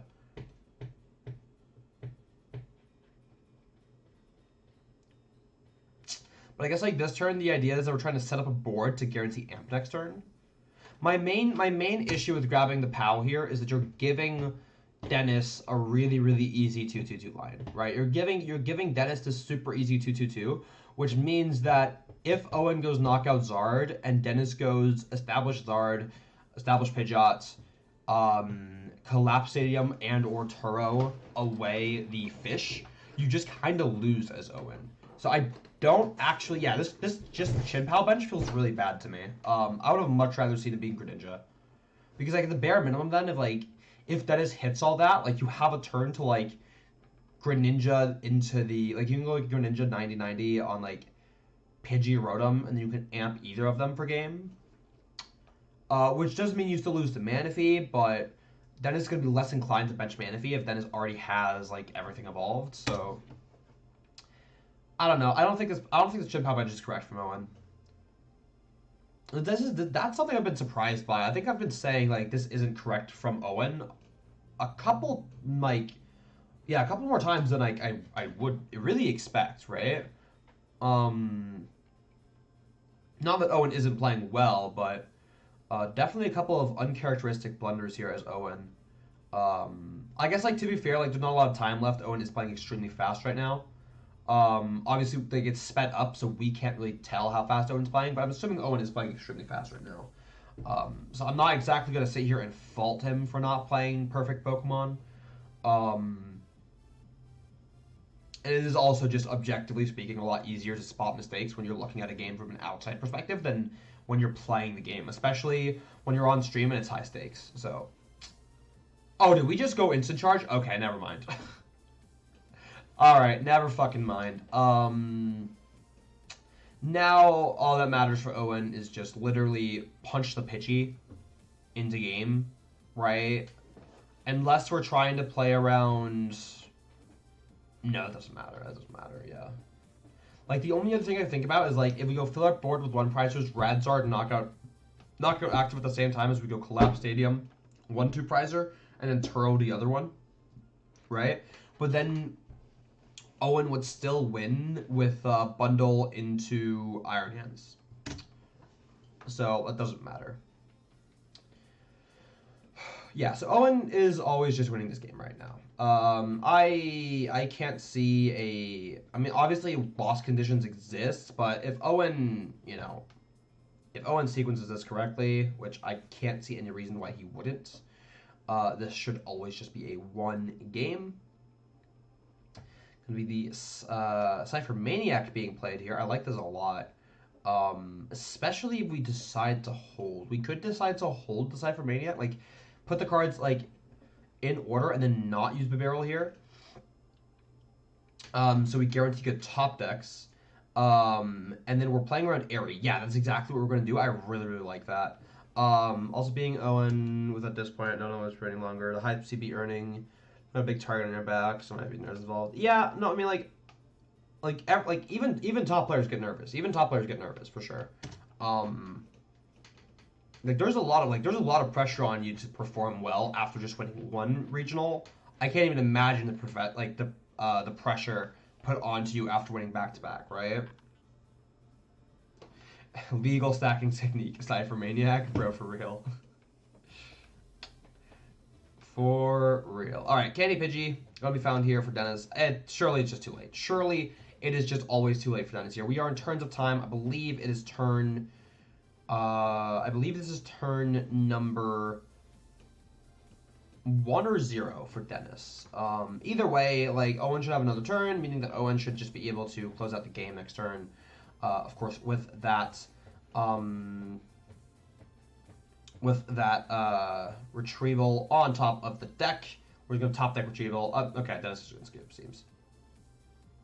Yeah, okay, cool. So Owen is going to close out that set. That was closer than I honestly thought it should have been, but regardless, I think honestly, like the player I'd expect to be more nervous is probably Dennis. Like you're playing against a back-to-back regional champion, on stream at an IC, right? I'm sorry, that's a lot of fucking pressure to just dump on someone. Like I would not blame Dennis. Like if Dennis is playing poorly because of nerves. Like, I think that is very, very likely. And that's why, like, as much as I critique a lot of the players we see on stream here, I think it's very important to note that how well you play on stream doesn't necessarily equate to how good of a player you are in general, right? So I think that's, like, kind of worth noting, right? Yeah. Like I don't know. I think personally I play better when I play on stream. Not like uh what's it called? Like I don't okay, here's what I mean. I play better on like live broadcast stream, but like when I stream to you guys, I play a lot worse because I'm busy commentating my game, right? But the fact of playing in front of a bunch of people makes me play better because I play better under pressure. But having to commentate and entertain while I play makes me play worse because my brain is like being split on trying to do two things at once, and I'm doing both things poorly. Don't bad deck. No, Pao is really good right now. Pao is really good. I am very surprised that Pao had a really good conversion rate, and just kind of didn't do that much in day two. But like there were a couple Paos on the win in for a top 8.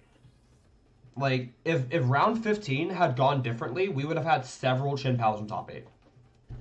So Pao is good right now. BDIF probably not. Very surprised by Lost Box. No Lost Box top 8. Lost Box is very good, but Lost Box most lists lose to Zard. Most lists, if not all lists, lose to Control. At least they lose to Pidgey Control. And those were both like the most recommended. Oh, and Turbo Hands. And there was 2 Turbo Hands. Nah, cap? Nah, I'm not really capping, bro. I'm not capping. If I was capping, there would have been Lost Box in there would have been Lost Box in top 8. Yeah. What about Mew? For what, bro? The fuck is Mew doing for you? It wins the Zard matchup. If you listen, man, if you're pulling off the Mew play when your opponent's at 1 prize after they just rock sand you to 2, fair fucking play. But I sure as hell am not pulling off that play when I get rock sand to 2 and I hit Mew Energy Gate. You did? Alright, bro. You beat Lugia, but Lugia is also kind of shit. Lugia is also like low-key kind of shit. But that's because the deck is a pile.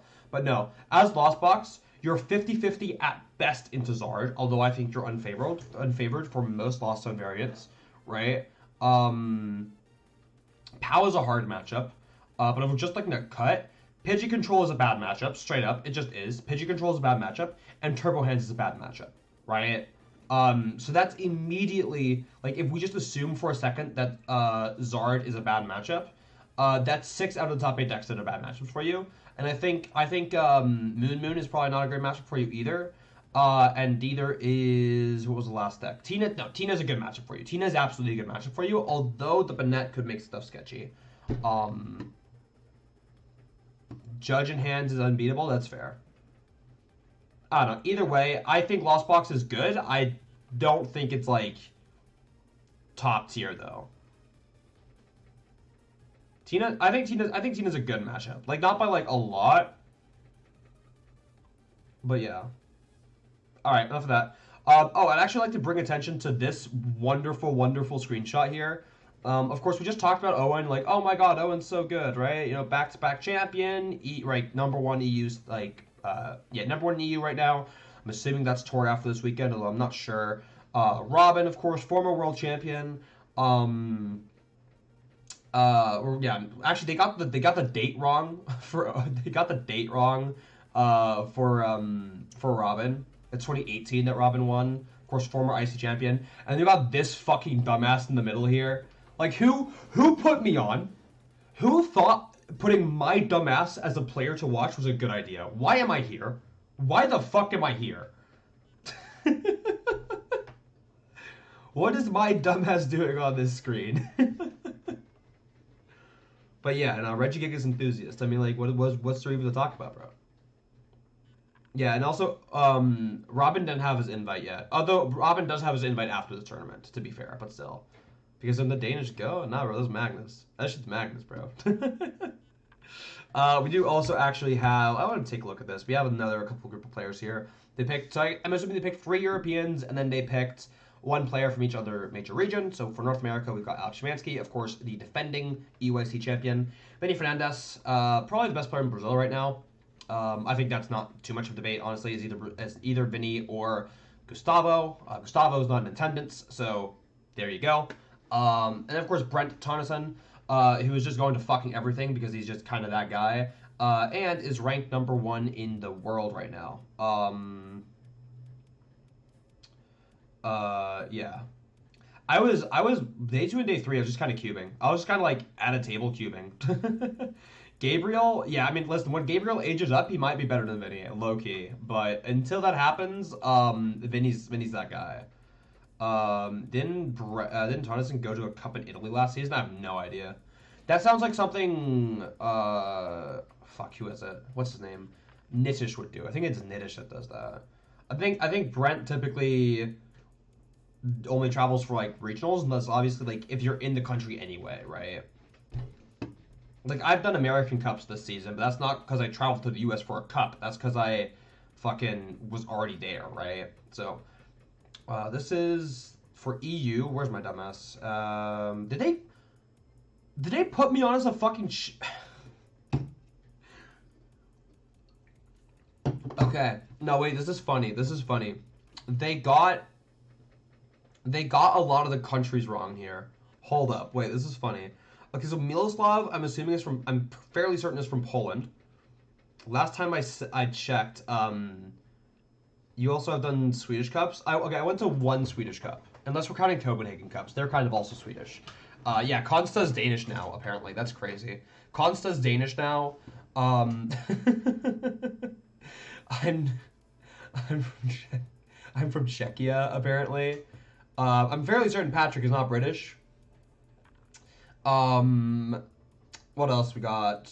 Yes, Fabian Piot, my favorite Finnish player. Adam Hawkins, my favorite French player. This is great. This is great. I love this. I'm sure I'm missing a couple others who aren't labeled correctly, but yeah. Yo, my favorite. Yeah, I don't know how we messed that one up, but you know what? Gotta love production, right? What's this? Latam, Oceania. Oh wait, what's this for? Wait, what? Latin America, Oceania. Oh, is this for? I don't know. I have actually. Oh wait, no, it's top. Okay, there we go. It's top 12 for Latam, top 4 for Oceania, and then top 2 for South America and no, South Africa, Middle East. There we go. Okay. Yeah. That aside. All right, that was funny. Let's go into. We're number 3. Ryan Morehouse versus Christian Labella. This looks like Paradox Box against Arceus Armarouge, it seems.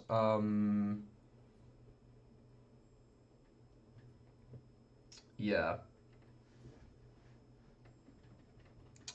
All right. Let's see what we got here.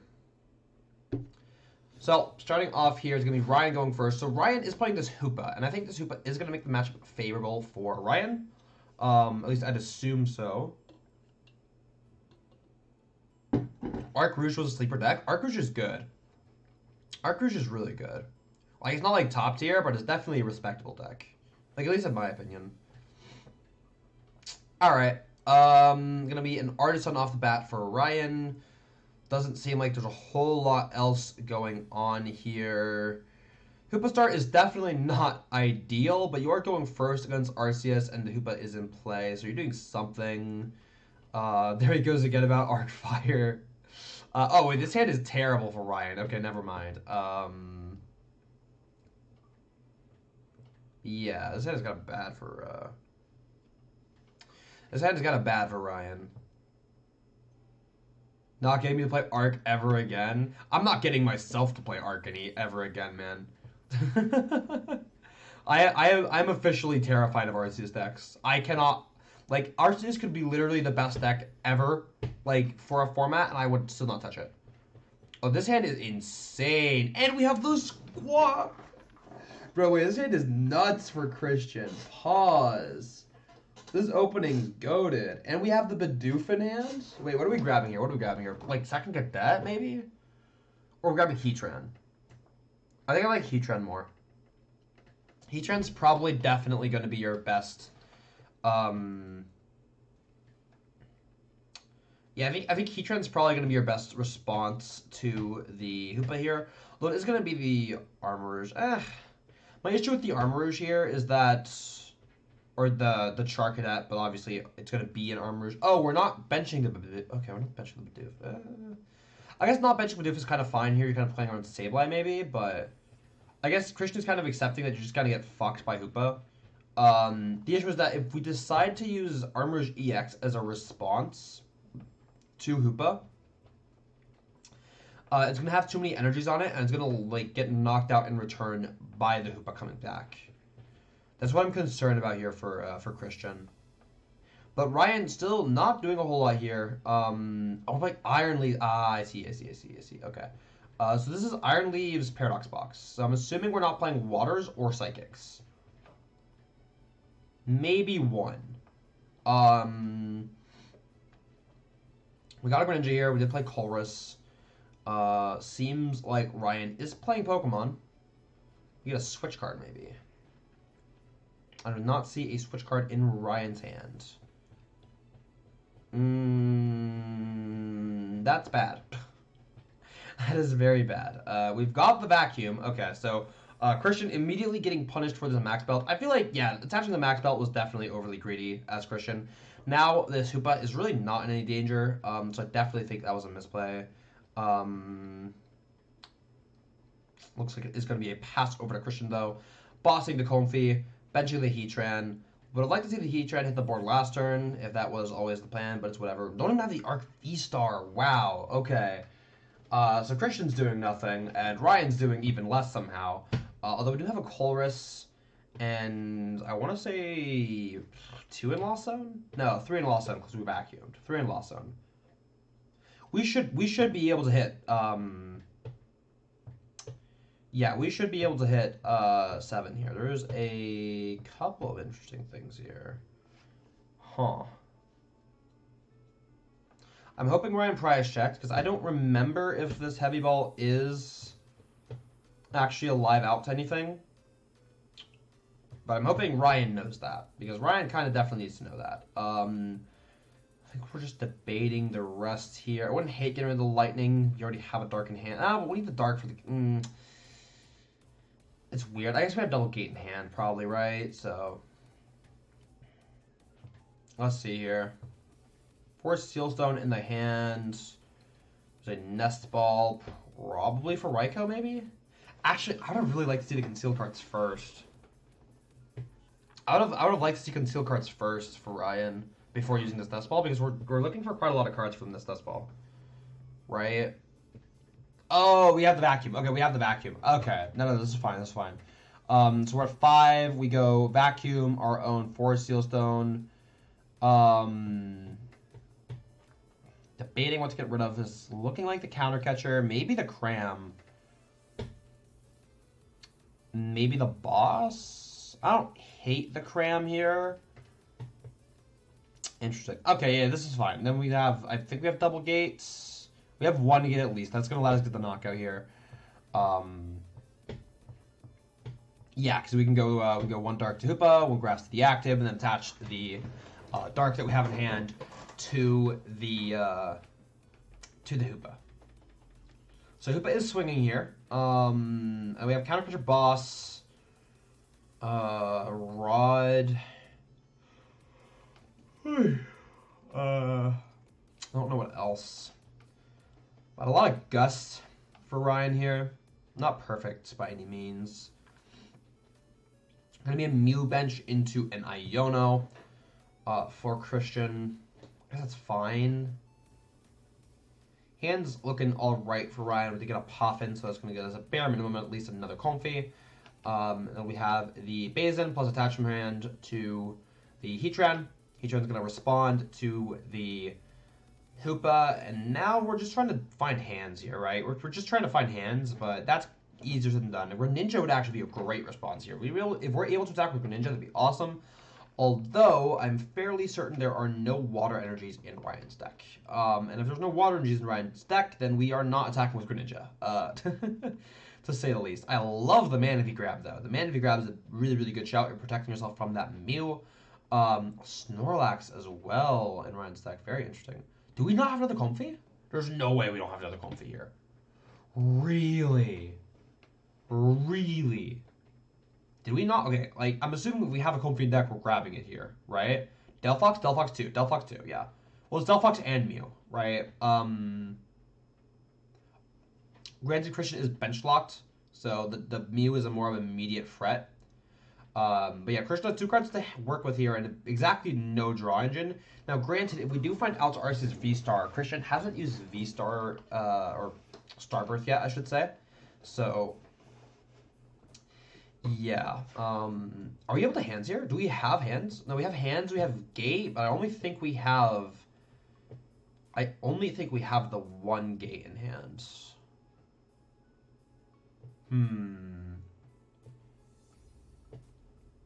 Yeah, I only think we have the 1 gate in hand.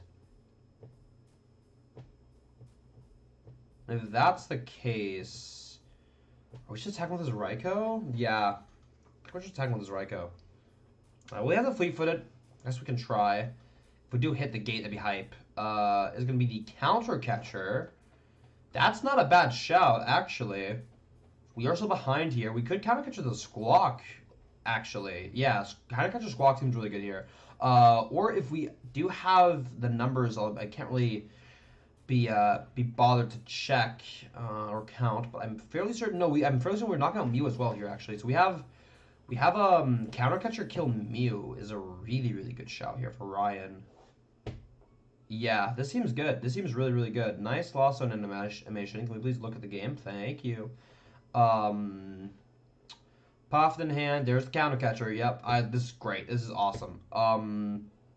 You're going into 2 as Ryan here, and you're immediately putting like so much added pressure onto Christian. Although the one thing here is that now this Heatran is still Heatran is still like threatening you, right? The Heatran is still threatening you here. Which means that by giving the Raikou here,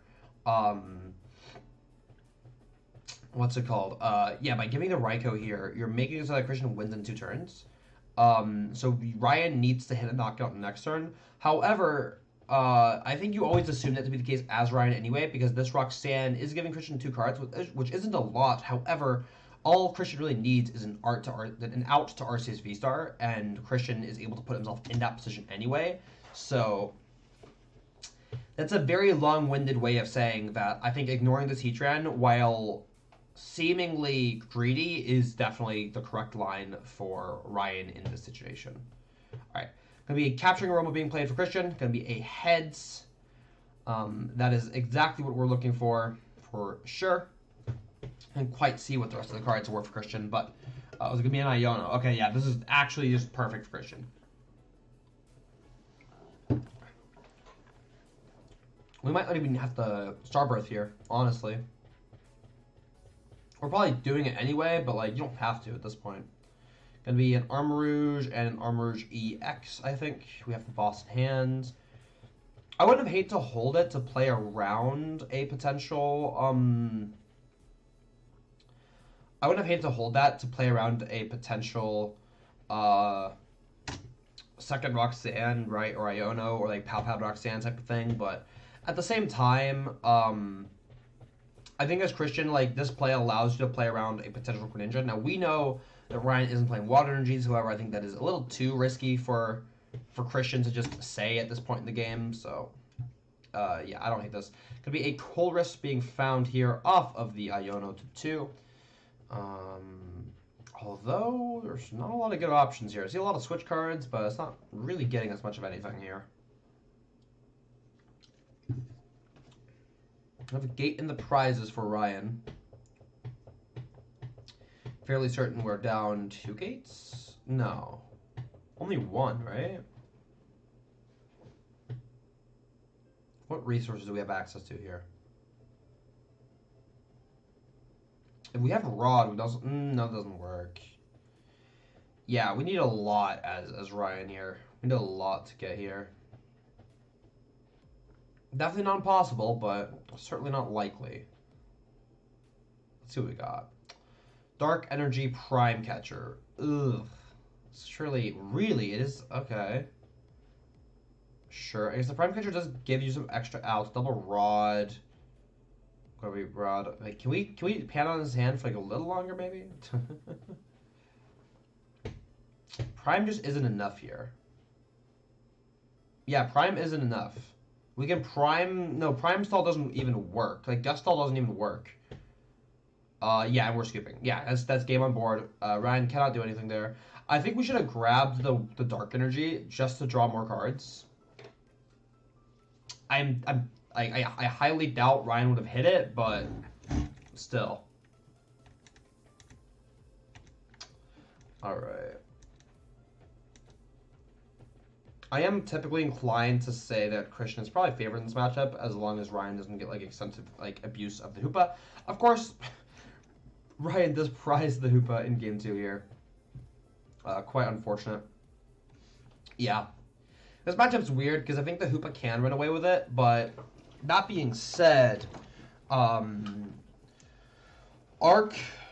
does have a pretty traditionally favored Lost Zone matchup.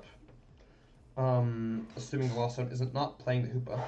With the Hoopa, it's probably favored for Ryan. However, if we do prize it, this could get really rough. Especially when they have a one prizer as a response here, which isn't common, right?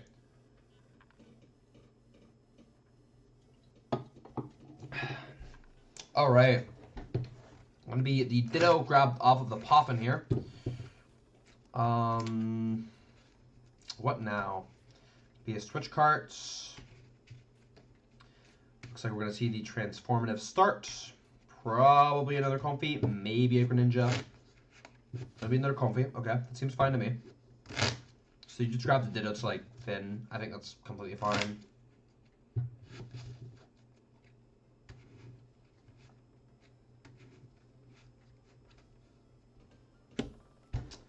Let's see what we got. Was that Dark Energy Cramorant? Okay, not perfect. There's an skateboard into the third Comfy here. So, I mean, yeah, Ryan really just setting up to be able to do whatever he wants on this turn, too. You have to get rid of Moon here. Nope, that's too... Ooh, okay, I don't know how many Dark we're playing, but... Unless we're playing 5 Dark, this is incredibly scuffed. And even if we're playing 5 Dark, this is incredibly scuffed.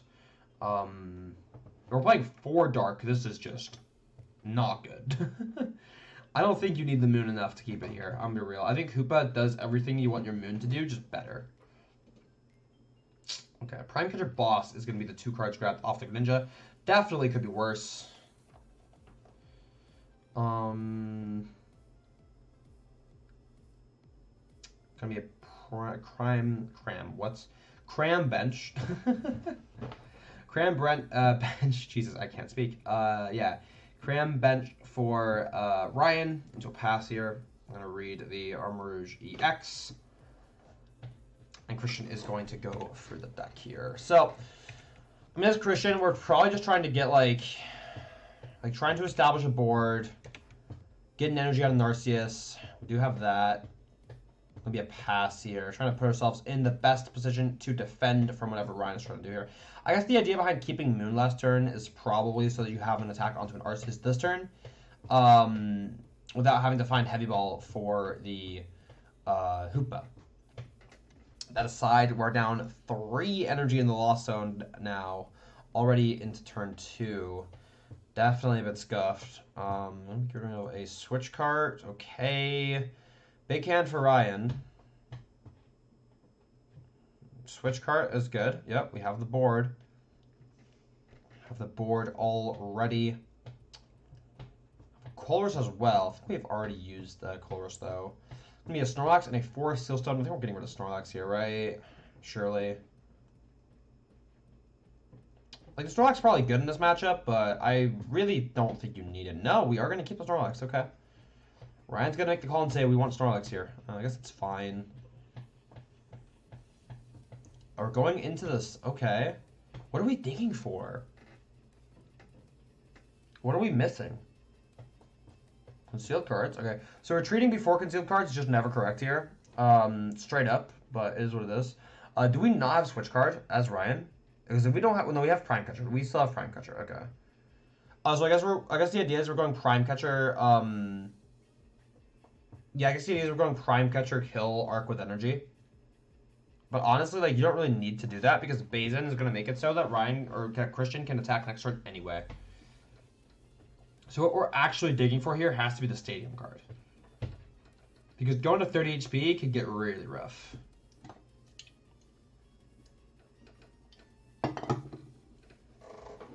Be the Rod being played. Second gate. Dark and gonna be a Grass Energy going onto the Comfy. Okay, sure.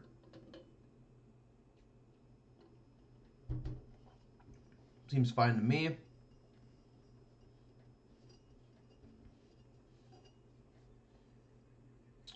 There's the Prime Catcher. Did we ever? We didn't use the last Comfy. That's a blunder. That's a blunder as Ryan here. We could have used the third Comfy to like at least try to find a Stadium card, right? And we didn't hit it. Like low key, I think hands to amp Cadet would probably have been better. Yeah, I don't like this line as Ryan here. I think Ryan got a little too lost in the sauce, I'm not gonna lie. How you doing? Doing good. How about you? I'm not trying to pronounce that. Yeah, okay, so I don't know that I agree with this line as Ryan here. Now, we are ahead in the 2-2-2 at the bare minimum here, right? We are ahead in the 2-2-2, so we are doing what we need to do here. Cards like Prime Catcher didn't need to be used because getting the energy off the board isn't actually achieving that much. Since Christian is playing the Armarouge, of course, and the Magma Basin. Yeah, so little unnecessary on the Prime Catcher there. Especially when we didn't find the energy and we could have gone for a Hands Play instead, which would have been a lot better, since Christian would have been... Actually, yeah, if we had attacked with Hands, Christian would have been forced to go... Find what? Armarouge, DTE... Armarouge, no, well, I guess... If we attack with Hands, we don't need Armarouge, so... Christian would need DTE... Belts... Which you could Starbirth for. Okay, so that actually, no, that's not like that big of a deal. But still. Worth like noting, I guess. Okay, there's the gate. That's the Basin. That's still the card of Basin. Okay, there. Got the sauce. And we're gonna be powering up this Delphox. Okay. So I guess the Delphox here is just kind of like something to put the energies on. Right, obviously since the Arc can only accelerate to the Pokemon Vs. Yeah.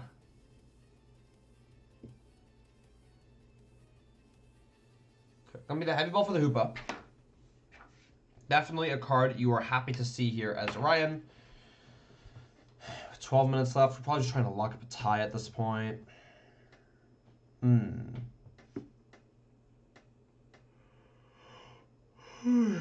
Well, we have 2 gates left as well as Ryan. This is pretty relevant to, like, remember. Because we're probably looking at needing 1 gate to kill Arc this turn, and then another gate to probably kill Delphox the following turn. Oh, we need a lot of these cards. You have to keep gate. We're eyeing up the Roxanne in the Hands to get rid of. I was like, hands only works if we're able to double gate. Because we really don't want to be going, like, bench, pre-attach, pass, or, like, attack with something else. I don't think that's ever good here.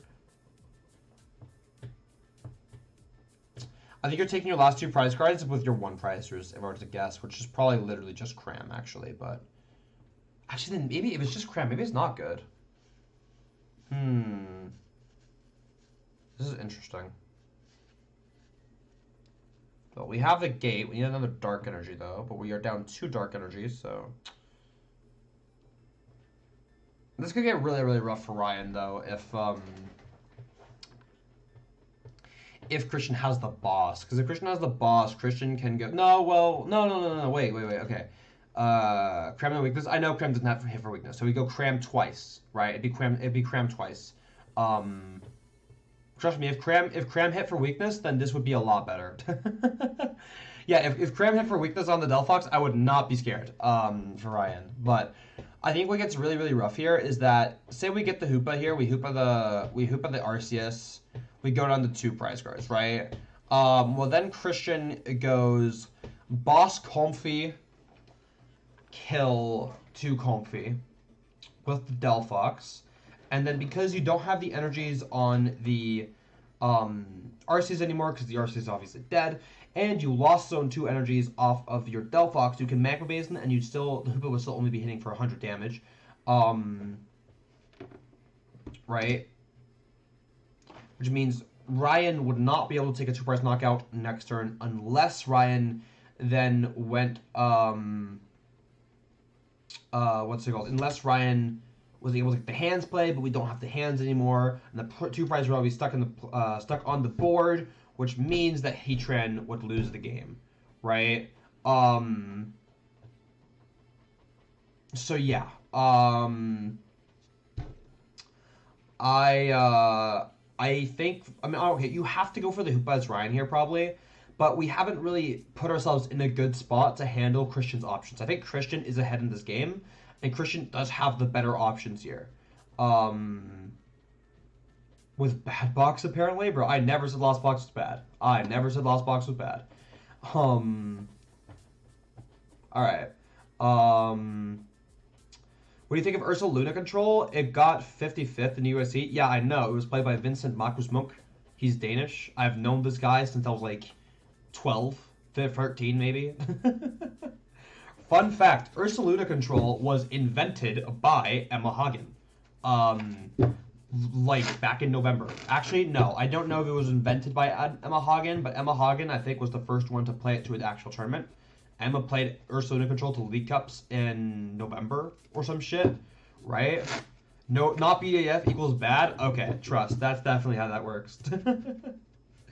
That's definitely how that works. Nah, yeah, Ursa Luna, is good. Ursa Luna is good. I don't think it's the correct way to play Control right now, but I do think it's good. But yeah, I've known about Ursa Luna Control for fucking ages, right? That deck is not news to me. Because I was, of course, a victim of Emma trying to test the deck and make the deck good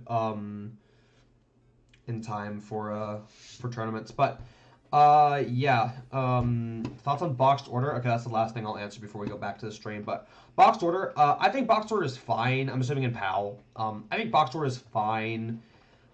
It's extremely vulnerable to Airy, and it's really only good if you're going second. And like, if you have it going first, then that's cool, but you're probably only going to have it going second, realistically, because you can Irida for it. Should I play if I like it? Is it good enough to play? Depends on what you're trying to do, but yeah, sure. What should stop you from playing it? If it's good enough to get top 64 in the IC, it's good enough for, like, for most things, right? Is Ursa Luna BDAF? No, but like, it doesn't need to be. Like, that shouldn't stop you from playing it if you want to play it. Although it is probably extremely difficult to pilot, though. Ursa Luna is extremely difficult to pilot, so you're going to have to be really, really good at the game and put in a lot of hours with Ursa Luna before you start seeing the results you want to see.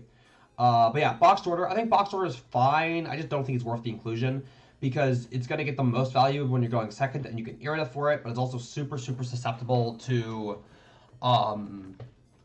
It's super, super, super susceptible to Airy, of course, because Boxed Order is 2 items. So you go, hey, I'm going to grab 2 really good item cards out of my deck, right? And the opponents go, okay, Airy, fuck you, right? Like, it's just the freest Airy ever for the opponent, if they have that option. So, yeah, I don't know. I'm not, like, super high in Boxed Order. I don't think it's bad, but I just think there's better cards you could play in Chien-Pao. That's just my opinion. Or Iono. Yeah, Iono too. Judge, right? I think Airy is the main problem, but honestly, if you're iridating for back, like, there's too many scenarios where Boxed Order gets no value. I don't think it's worth it, yeah. Alright, back to this though. So what were we getting at? Ryan is definitely on, what's it called? Yeah, definitely behind here. Despite the price trade, right? I do think. Oh, wait, we're going for the Manaphy. Okay, so, ooh, wait, no, this isn't bad. This is not bad. I actually like this a lot. Okay, boxed order doesn't insta-lose you the game, Lostina. Calm down, calm down. Obviously, like, the idea behind the boxed order is that you're not exactly going to play boxed order in front of a deck that plays Airy. Like, if you're going second against Charizard and you go Irida for boxed order, yeah, you're throwing.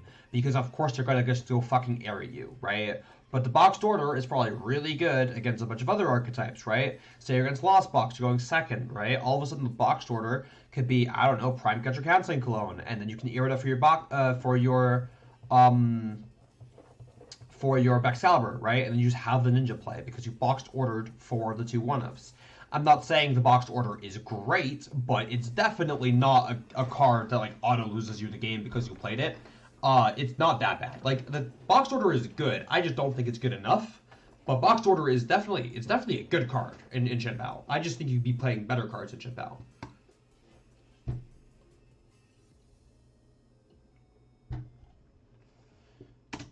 Yeah, I know you said able, but like you just don't play it down in the matchups where it's able to lose you the game, right? Like you just don't no one's forcing you to use boxed order in every deck or not in every matchup, right? Like no one's forcing you to play boxed order in every game, right? you're never forced to use it. No one's putting a gun to your head and saying use boxed order now or I pull trigger, right? Like Jared plays well, so it's not that. Yeah. Jared's putting the gun to your face for real. Okay, so all right, let's focus on the game here. So Ryan is gonna opt to spit on the Arceus here. This is interesting for a couple of reasons. My main concern is that Ryan doesn't have the resources to finish this game. That's my main concern here. I don't think Ryan is playing enough single prize attackers to get away with actually using this Cramorant. Because Ryan's not playing water energies. And when Ryan's not playing water energies, I don't really see the follow-up here. Like, okay, you spit.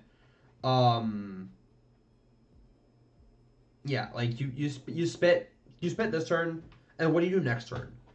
Right? I guess like next turn is when we go for a 2-prizer. Which I guess is like fine. You try to like maybe punish Christian for like overextending.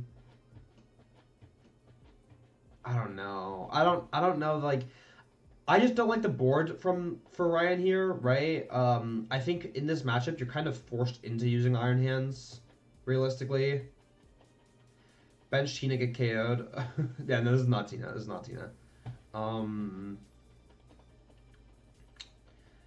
Yeah.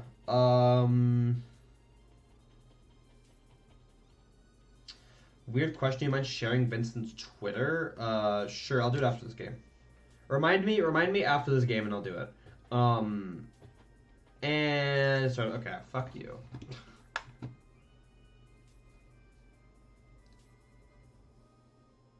Do I have to refresh the page again? Or why is this shit not working?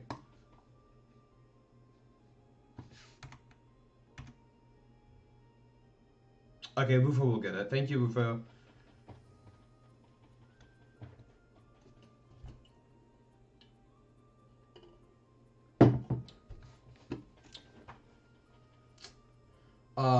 I think it's Vincent Mori.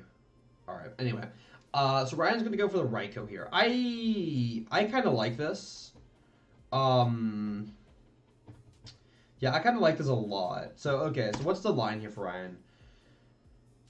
But then again, like, you're not really doing anything.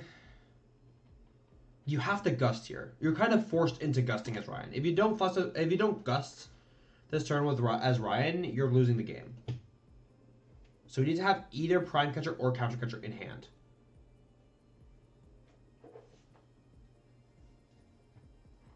Iron Leaves is not a bad shot. Ooh, wait. Okay, actually, hold up, pause. This is really good. Okay, Ryan has lines here. Ryan has lines here. Okay, so here's what we can do here. Ryan can go. Ryan. Okay, so here's what Ryan can do. Ryan can go. Ryan can go target the Delphox. Target the Delphox this turn, and then next turn go Leaves to kill Arceus for game. He can't attack with the no, we're never like, if we KO active we lose the game. If we KO active we lose the game, right?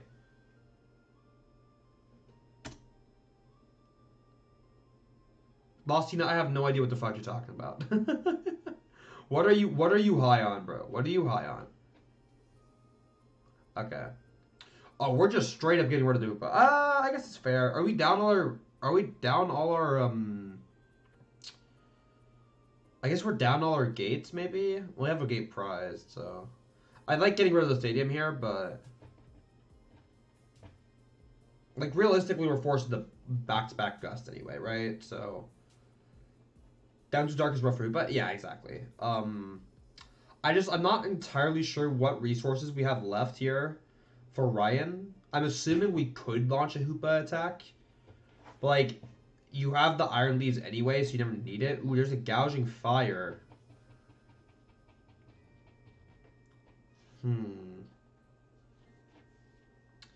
Phase into that. DCE. Like that a lot. We're probably trying to dig for Iono here. It doesn't look like we have it.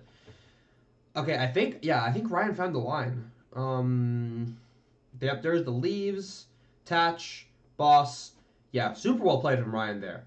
Able to find that win condition. Find the line with the Cram. Realizing that getting greedy with the Hoopa would just lose him the game. And, yeah.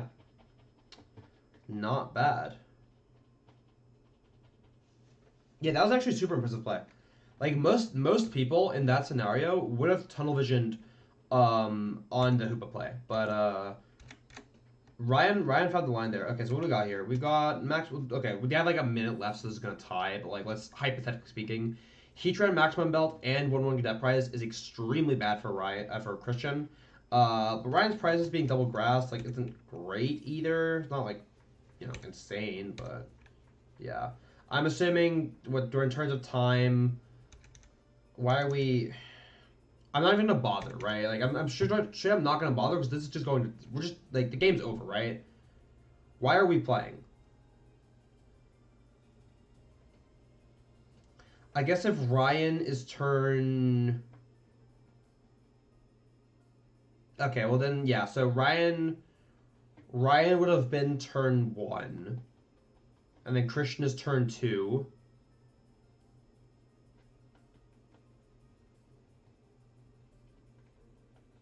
Okay.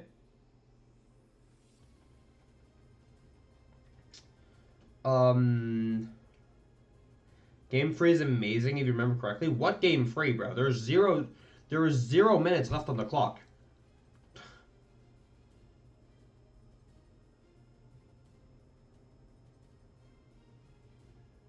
This game should not be finishing. I skipped through like all of Ryan's turn 1. It's turn 2 of time. Yeah, it's turn 2 of time. Who is winning this game? No one is winning this game. It is turn 2 of time. Both players have boards. No one is winning this game.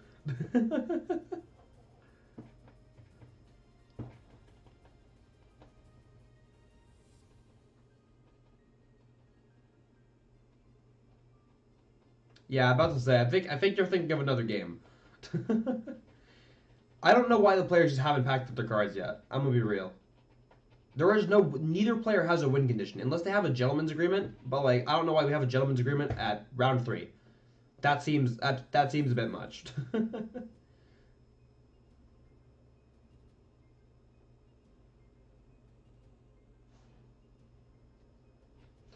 Yeah. So Ryan is gonna pass the turn. Christian is turn 3 of time. Christian, why are we using Vstar? Like, bro, it does not matter. You are turn 3 of time. Who cares? Yo, wait. Wait.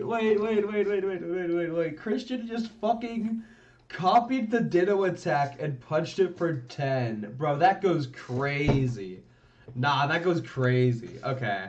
Fuck that. That was worth it. That was worth wasting everyone's time. I'm not gonna lie. Splurp. Nah, good shit. Alright. How much time we have? Okay. Yeah, we're definitely gonna have to do this shit in 3 streams. No doubt about it. Slurp. It sounds like you open Twitch for, dude. Real. Alright. Did we get the prize cards here? I doubted. Yeah, I'm sorry, dude. Go guy. I doubted you. I'm sorry. I didn't know. I didn't know we were about to see the slurp. That's crazy. Alright, here's the prize cards. Okay, so yeah.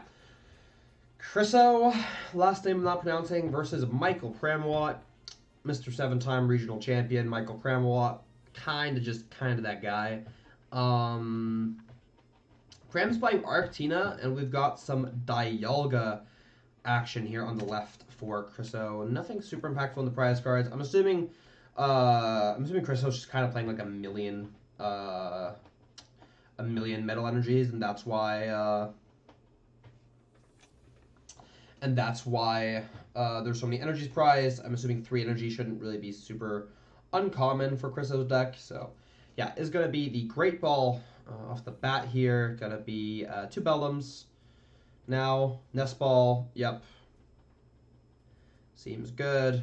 We can grab we're gonna be a prize check for Chriso here, but I mean the Greninja seems reasonable. Draw some more cards. We got Goblin Zamazenta, a bunch of energies.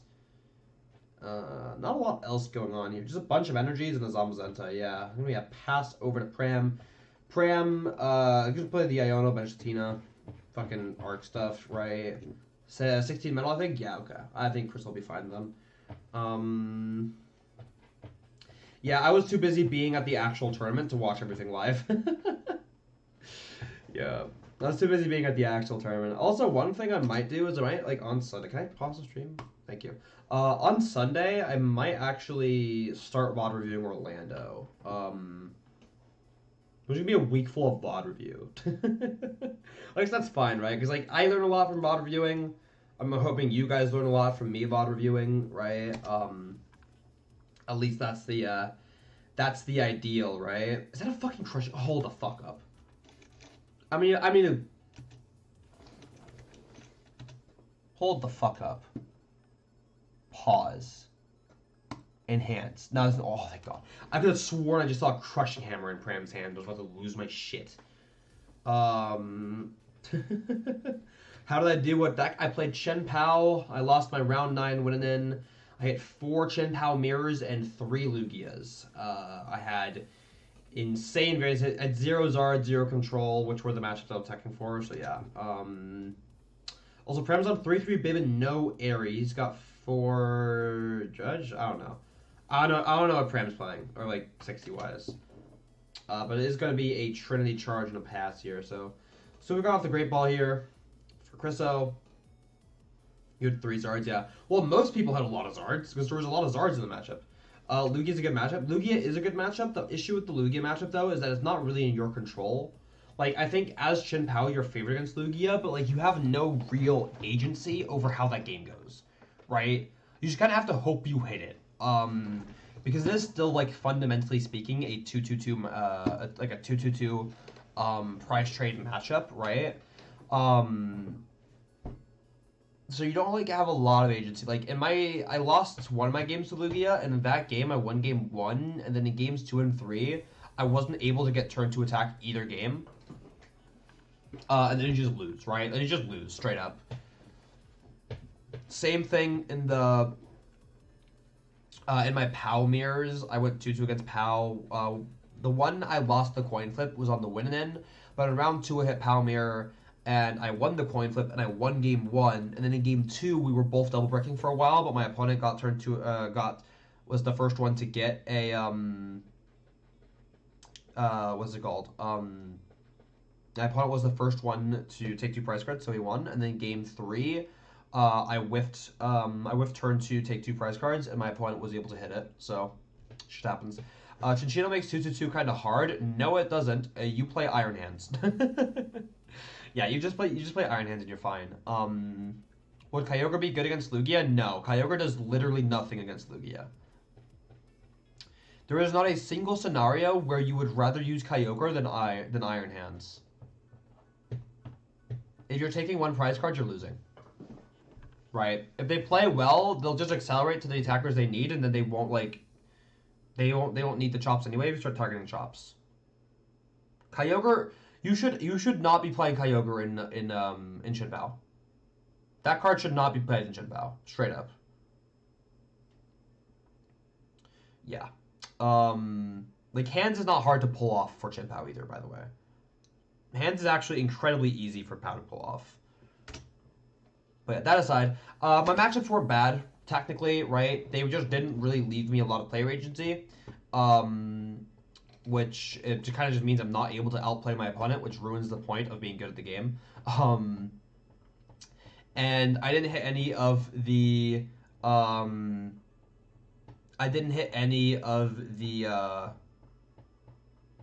what's it called? I didn't hit any of the matches we tech for. I'm starting beef with Jarrett. The fuck did I say that pissed off Jarrett? Jarrett has beef with everyone, to be fair. Bro yaps a little too much on Twitter. I know Jarrett doesn't like middlebacks or Silene, so as far as I'm concerned, bro already has beef with me. I don't know. Anyway, let's focus on the actual game we're actually watching here. It's gonna be interesting. Ooh, we got the Jacques. Ooh, wait, that's hype. That's hype. Okay, I don't know what Rainbow Rare we have in hand. It's another Dialga. I'd like to have seen. He likes the Kyogre Copium.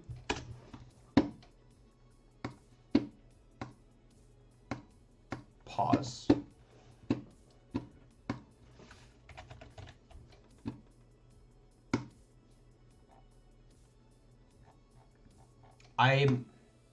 That's Hands. Hold up. There is no Kyogre in this list. There is no Kyogre in this list, right? We agree there is no Kyogre in this list, right? Okay, cool.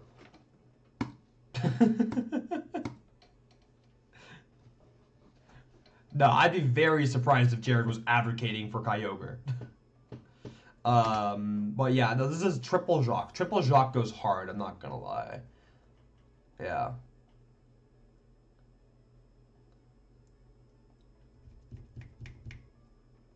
Pre-EUIC was hyping it? Yeah, pre-EUIC a lot of people are hyping a lot of bad cards.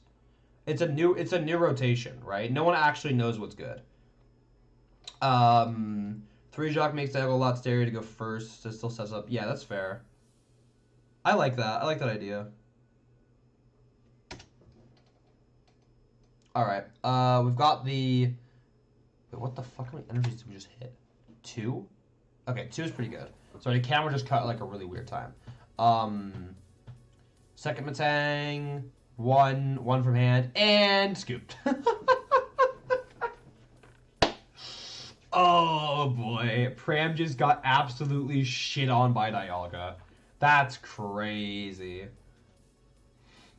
That's absolutely crazy, bro. Pram's just kind of sitting there like, damn, the fuck do I do against that? That's wild. Alright. Seemingly pretty average prizes for both players in game 2. 3 off 1 Matang and Vstar. Yikes.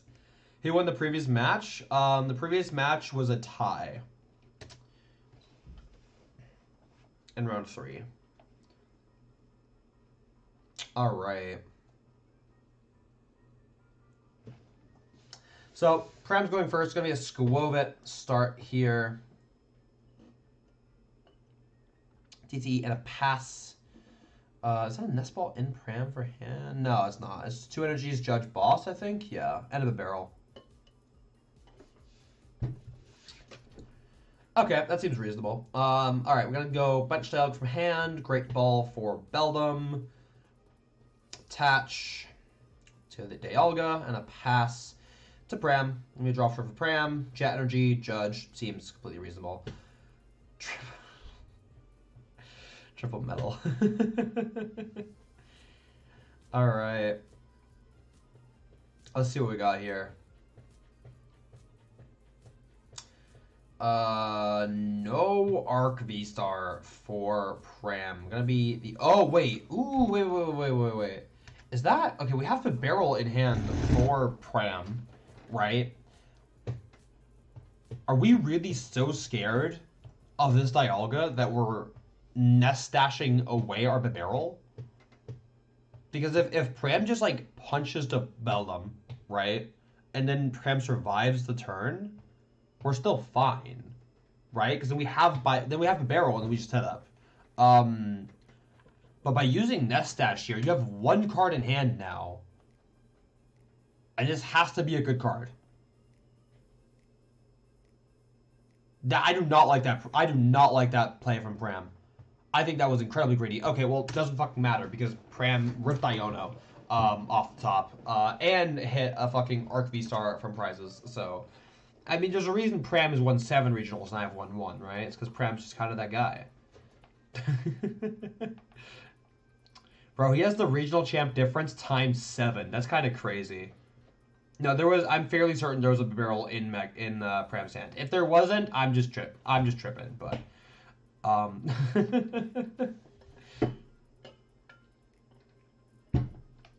obviously, if there's no barrel in hand for Pram, then yeah, it is correct. But, that aside, this does seem like it's Chris's first prize check. So we're just gonna grab the Beldum here, and there is a Jacques.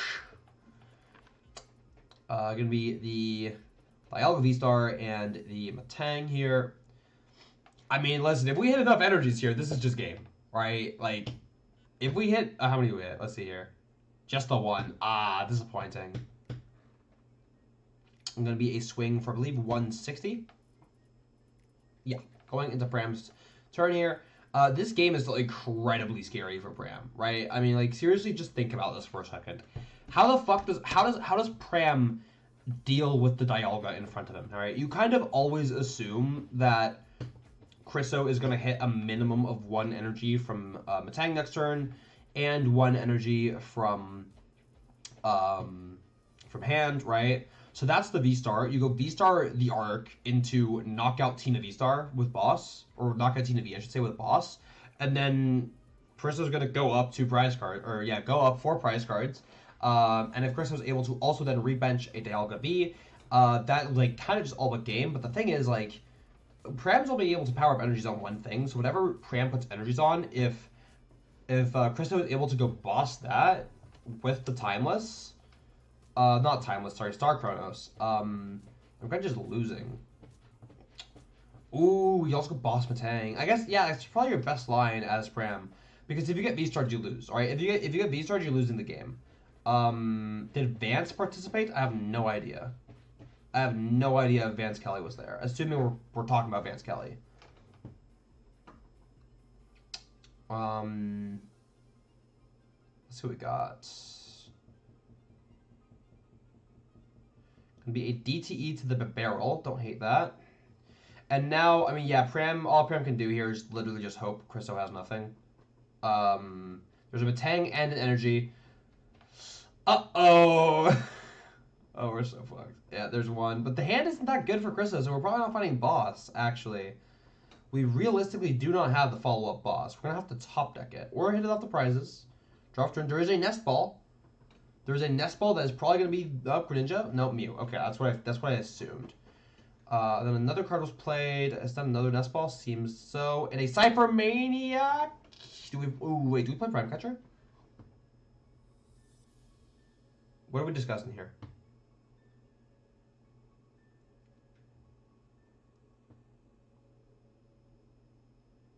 What are we discussing?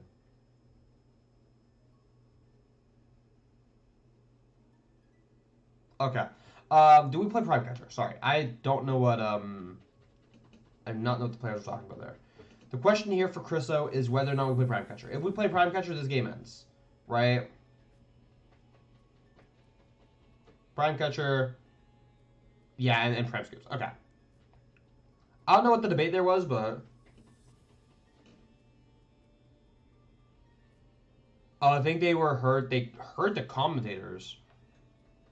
You should not be able to hear the commentators through those headphones. Like, assuming it's the same headphones as it is at I don't know, every other tournament, at least every tournament I've ever been streamed at. Interesting. Okay. Well, that's definitely an issue for production if that's the case. But yeah, Pram got kind of shit on. He heard them discuss the line of play. Ugh, that's not good. I mean, I'm assuming Chriso knew the line anyway, right? Like, obviously that's something that should not ever be happening, right? All right, let's take a look at this here while we're here. We got the best of the rest in day number 1. We have our top 12 most played decks. Snorlax there. Snorlax, what's it called? Lost Box. Yeah, not a lot of Lost Box in the room. I think like Lost Box, like in general, has like a slightly difficult Zard matchup. That's probably why it was not that popular. Ancient Box, Pidgeot Control, Gardevoir, Goldingo. One thing I'm kind of surprised is that the Goldingo made the graphic over Moon, right? Over the Moon, the Dunsparce. I think Goldingo is worse. Yeah, Goldingo fell off really hard. Yeah, Goldingo fell off major. I think Goldingo is just objectively worse than Chien-Pao. Straight up. Like, that's kind of my conclusion so far. Like, I don't not see why we're playing Goldingo when we could be playing Chien-Pao. At least in the current state of the meta. Oh, wait, that's me. Wait, hello? Wait, I haven't seen this yet. Oh, shit. Wait, no. Wait, let's watch this again. Like, okay, wait. Pause. Live reaction. Live reaction. I have not seen this yet. Hold up. Hold the fuck up. Wait, I haven't seen this. Okay, let's get the live reaction. Hold up.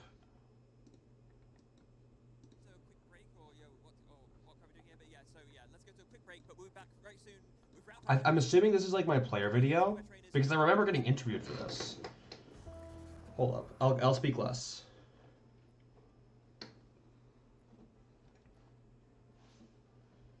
So this event for me was... Oh shit. Okay, I was so sick during Stuttgart. My voice is so dead. My voice is so dead. Oh no. Okay, so I was sick during Stuttgart weekend, and after day 1, I basically completely lost my voice. Right? Holy shit. Going into day 1, I didn't really know how I felt about my deck. It felt good, right? I just didn't know it was good enough. I didn't really have that many games with it, admittedly. So I go into round 1, and then day 1 starts, right? And I win my first round, and I win my second round. The day goes by, and I'm 8-0-1, and I go into day 2 as the first seed in the tournament. So I'm feeling really great. I'm feeling really confident. After day 1, I'm like, okay, win the tournament or bust, right? I got this. I know I can beat every deck in this format. Clearly, I found that out day 1. So I'm first seed after day 1. I'm first seed after day 2 Swiss, and I'm going into cut, and I'm thinking, you know what? Why don't I stay first throughout the entire tournament, right? And from there, I just knew I can win this tournament. I can beat every single deck that is left in this bracket, and I know that my deck is capable. I know I am capable. I just need to draw moderately well, and I would be a regional champion. Can you not hear the video, guys? Because it's showing me that like you guys should be able to hear the video. I mean, I could turn it up, but is it just Mooncake? Mooncake, you can't hear the video? No, we can? Okay, I'll turn it up a little bit anyway. Hold up. Yeah, okay. Very quiet? Okay, I'll turn it up a little bit more then. Moderately well, and I would be... That should be fine. And, well, we're standing here now, so... There's a switching car, and Christian Fontenot is your Stuttgart regional champion. Well, the exact moment I knew I would win was when I saw the heavy ball off of the last flower selecting. I just really had to like make sure in my head that I really remembered that I prized the Cramorant. But when I saw the heavy ball, I'm like, this card gets me Cram. I have the switch card. He has Lone Mareep. But even before that, when he started Lone Reap Pass, I knew if I just drew a Colress, I should be able to hit it. I played the Colress, I knew there was a chance, I saw the Heavy Ball, and that was it. The community means a lot to me. It's why I got into Pokemon. It's why I stayed in Pokemon for so long. The friends I made along the way. I've played for almost 8 years. I've met so many great people. I've gotten to go to so many different places, and I would never. Yo, wait, real quick. Is that Bufa? Hold up. So many great people. Any second now. Okay, so wait, Lizzie, Luke, Emma, hold up. So many different. Buffet. That guy's in chat. That's crazy. Places. And I would never, ever be here if it wasn't for the people in my life, specifically the Pokemon community. They are all a part of why I'm able to stand here today. And I've even, played against some of my friends in this tournament in round 2. I hit my friend Luke. I beat him, and then I just kind of took it from there, right? But just getting to play against him and, all these other people, all these other super, super great people, it means a lot. And I would be here today without the community at large. Okay, so they also interviewed me at Dortmund, but I don't think they used like a single clip from that interview. I guess they might use it for something later, but there's that. Okay, that was cool. I hadn't watched that video, right? I didn't know that was that video had been posted yet. Okay, wait, that's sick. All right. Do you know Raz Wolfie? Not sure I do. Okay, cool. That happened. That fucking happened.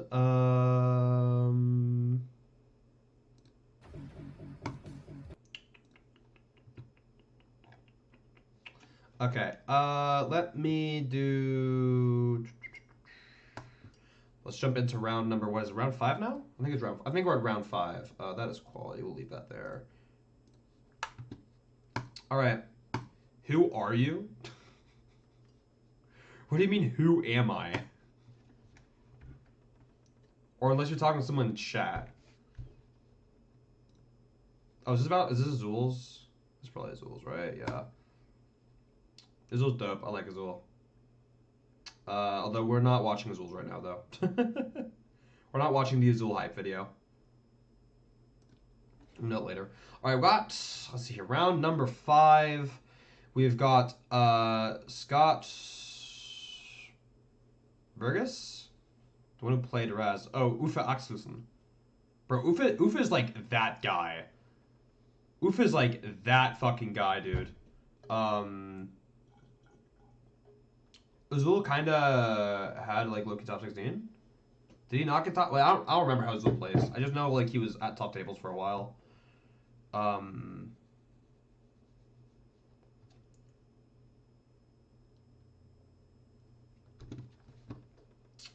I don't fucking know. Okay. I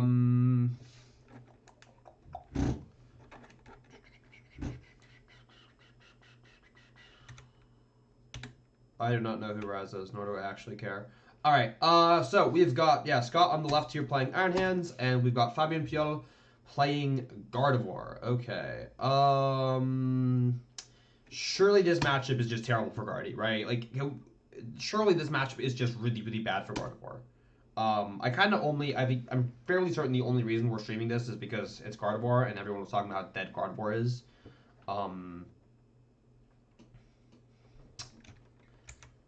But yeah, let's see here. Ooh, Klefki start. Interesting. Well, I mean, I guess like the Klefki really only does anything within the active, so you're blocking Cobalt Command, but like, does that actually matter?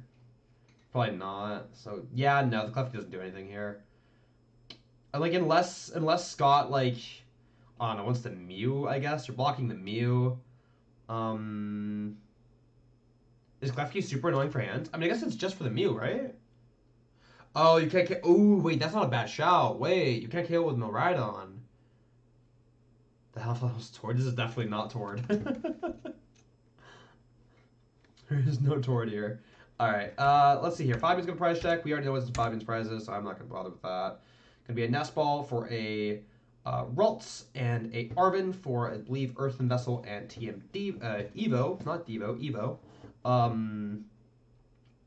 Yeah, and we're able to evolve these two Ralts here. Okay, that's interesting. Yeah, so the Klefki is super good starter here. Klefki is a great starter here. For the yeah, for Fabian here. That's probably your best start in this matchup, surely. Kind of has to be. Yeah. Yeah, I'm fairly certain Fabian did. Which doesn't, I mean, doesn't surprise me that much, obviously, but yeah. Okay. Let's see what we got here for Scott.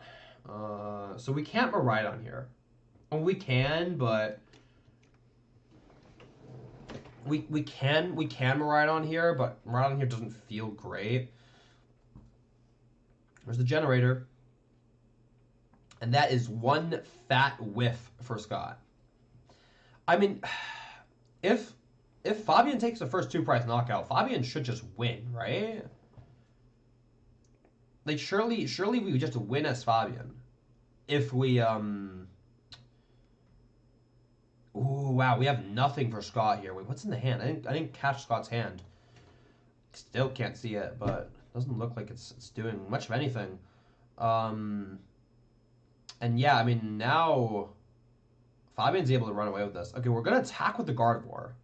I guess it's not a bad shout, right? Like, it doesn't look like Fabian has a whole lot to work with. And you're able to, like, start pressuring this this Iron Crown, right? Like, your Gardevoir really isn't in danger. Yeah, Scott literally needs to have Booster for Iron Crown or Impress to kill a Gardevoir here. And with a free card hand, that is just not happening. There's Niono, though. Okay. It's not impossible. I mean, we'd have to draw the nuts, but it's technically possible here.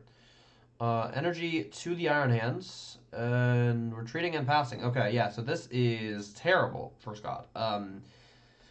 As long as we're taking 2 prize cards this turn as Fabian, I'm thinking we're just winning, and we should just be able to do that with a Screamtail play, potentially. Not sure what else we play for attackers here, but the Screamtail at the bare minimum is an option. Got Niono coming down here for Fabian. Okay. Let's see here. I see Jirachi, I see Heavy Ball. I see a Mimikyu. Ooh, Mimikyu is super good here. Wait, Mimikyu is super good in this matchup. You force the peak acceleration. Okay, there's Screamtail off the prize cards. And now, yeah, now we just always go Screamtail here. Low key, you could actually Hero's Cape your Screamtail.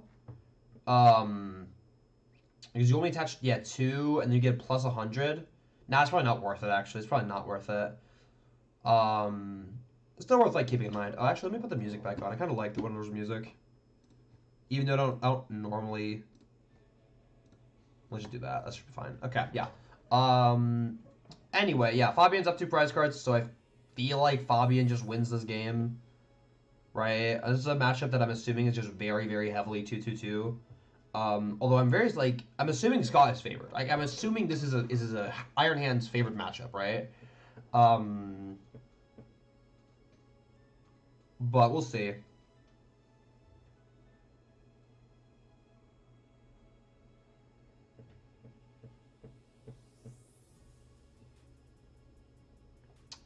Let's see, 1 energy, there's a research. We have to amp here, Scott. If you're not amping this turn, you are losing the game. I do not see a generator.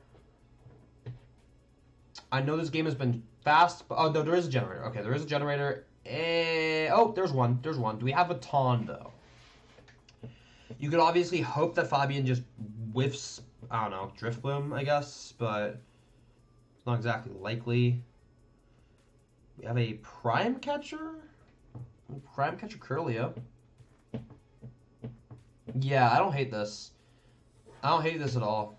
Now, granted, I'm fairly certain Cape gives Screamtail enough potential to knock out the hands. Bare minimum, Screamtail can knock out an Iron Crown.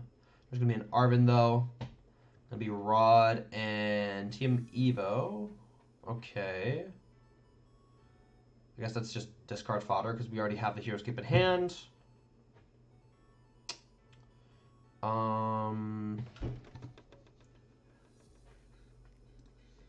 Pause that. I'm gonna turn up the music a little bit.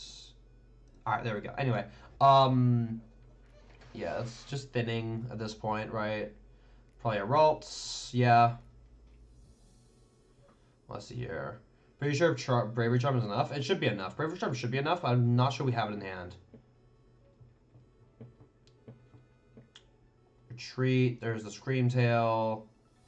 And then there's a Hero's Cape. And there's 4 energies there. 120 damage on this Scream Tail. This Scream Tail is actually just knocking out Iron Hands now. Yeah. In this case, I'd be ready to scoop as Scott here. There's no reason to drag this game out farther than it has to. Like, unless you're trying to get information out of Fabio, but, like, you're probably... I don't think you have the luxury to try to information gather from Fabio's deck, especially when, like, Fabio needs so little to just win the game next turn. Right? Well, then again, actually, I guess this Gardevoir has... Wait, hold up. How much HP does the Gardevoir have left? The Gardevoir has...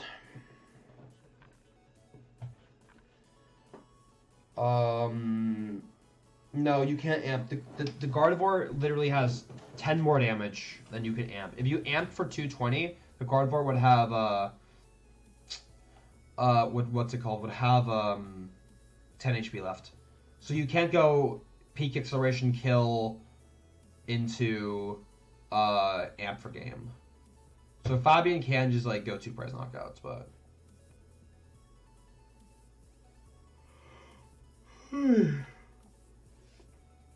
What are we talking about with the judge?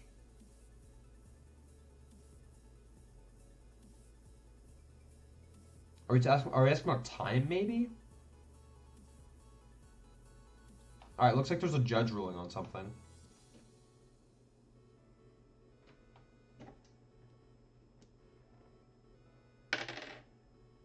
The Iono? What's the issue with the Iono?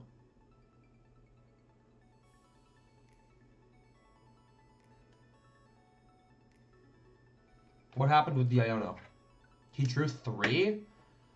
Oh, did Fabian drop 3? Oh, fuck. Okay.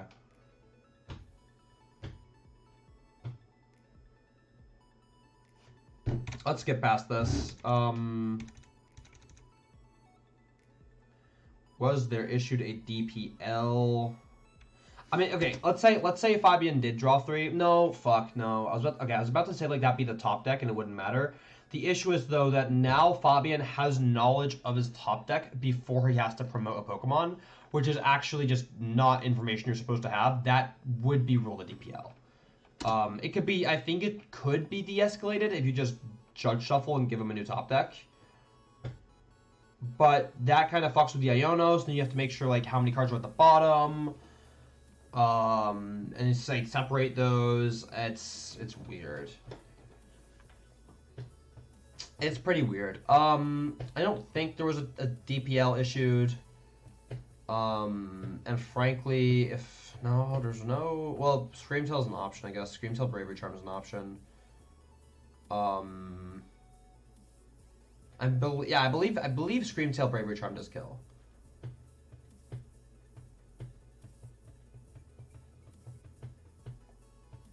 Oh? Ooh, Memory Skip. Okay. Sure. Oh, that seems interesting. Alright, so I do not think Fabian got a DPL. Okay. In this case, so the game is actually just normal. That's good. That is definitely preferred for a viewing experience. Let's see. I think we're just thinning this hand here.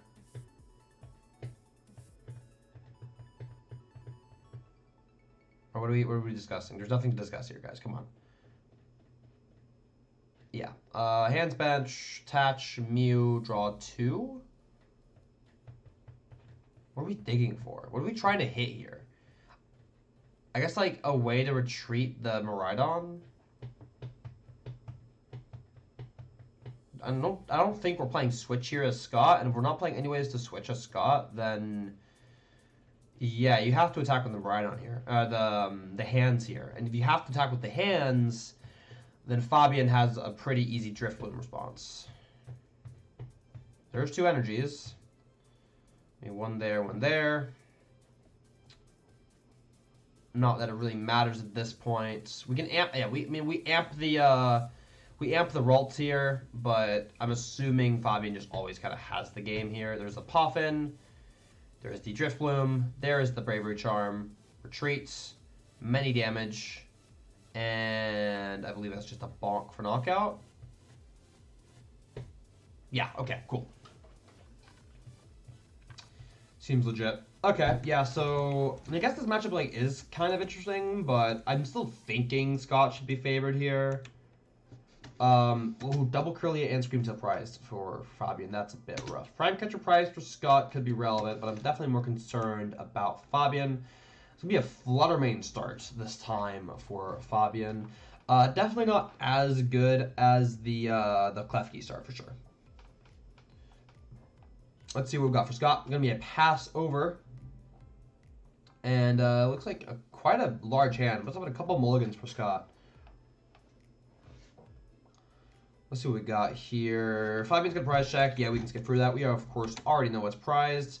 Looks like it was an Arvin for second Poffin and TM Evo. And then is going to go for the TM Evolution here. Okay. Yeah, so good turn one board for Fabian. Yeah, good turn one board for Fabian here. Has the Arvin here now for Scott. Scott, I'm assuming, is just trying to... Well, actually, yeah, what are we trying to do with Scott here? Probably trying to punch with Miraidon, right, is probably our best bet. The weird part here, though, is that, like, if Fabian's able to pull off a Screamtail play, which now we, of course, know the Screamtail is prized, but Scott doesn't, and normally you wouldn't assume it, then actually Fabian is the one winning this 2-2-2, which is really crazy to think about. And it's kind of just because of the reliance on this Miraidon. Also, wait, how the fuck are we knocking out Fluttermane? Fluttermane has 90, right? Oh, it's free. Okay, okay. For whatever reason, I thought the gold Iron Crown was a lightning Pokemon because it's, you know, yellow and shit. Okay. That makes more sense. That makes more sense. All right. Gonna be an Arvin here for Fabian.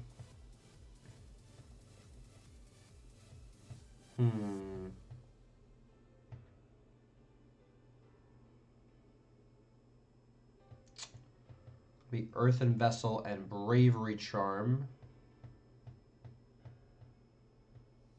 I mean, getting rid of the Airy, as Airy isn't too valuable in this matchup. And Earthen Vessel being grabbed grabs more energy.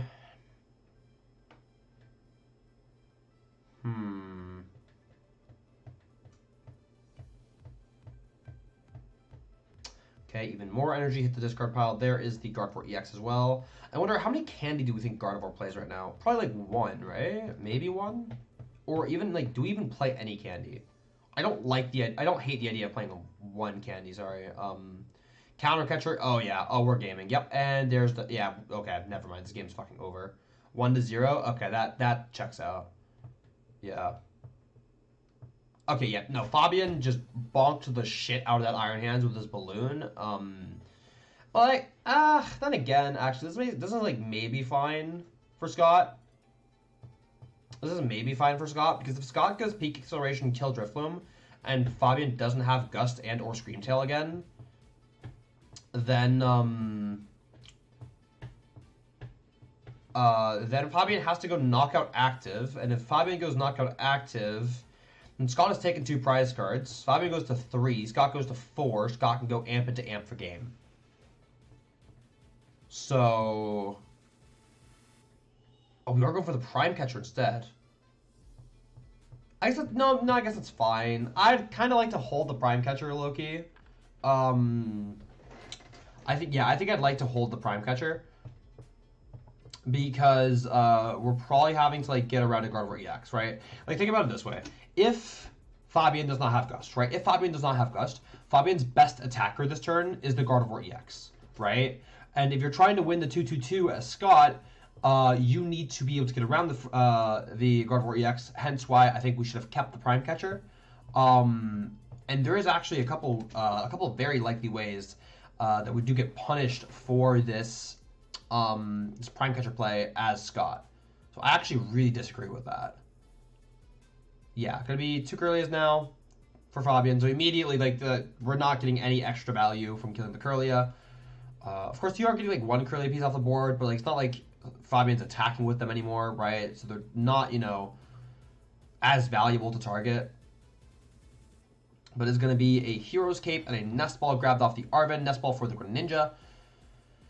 Okay. As long as we do not proc that Heavy Baton, the Greninja is not an issue for us, right? Obviously, we proc the Heavy Baton. The free energies on that hands could go to the Greninja, to the Mimikyu, I should say. To the Mew. It's the Mew. I'm talking about the Mew on Scott's board. Wow. Yeah, and then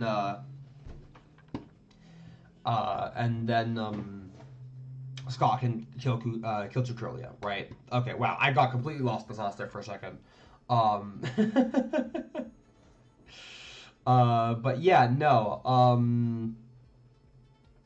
Let's see what we got here. It's gonna be a Techno Radar for Scott. But yeah, this is exactly why Scott should have held the Prime Catcher, right? Did we get rid of... Hold up. Did we just get rid of a fucking boss? We did get rid of a boss. Okay. So I'm assuming we have, like, all our Gust in hand. But, like, there's no way we didn't have a better card to get rid of than boss. There's Counter Catcher. Okay. We still need Gust for next turn to win this game, though. Oh, we don't have energy. Oh, shit. Oh. Well, so, okay, I think I saw Nyono in Scott's hands.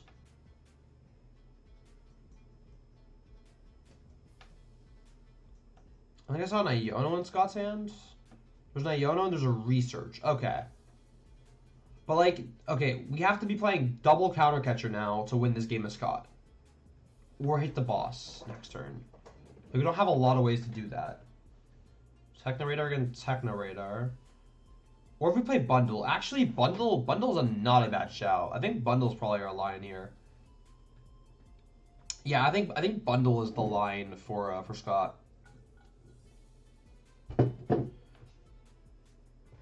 And then Amp, yeah. I don't know that Scott plays Bundle, though.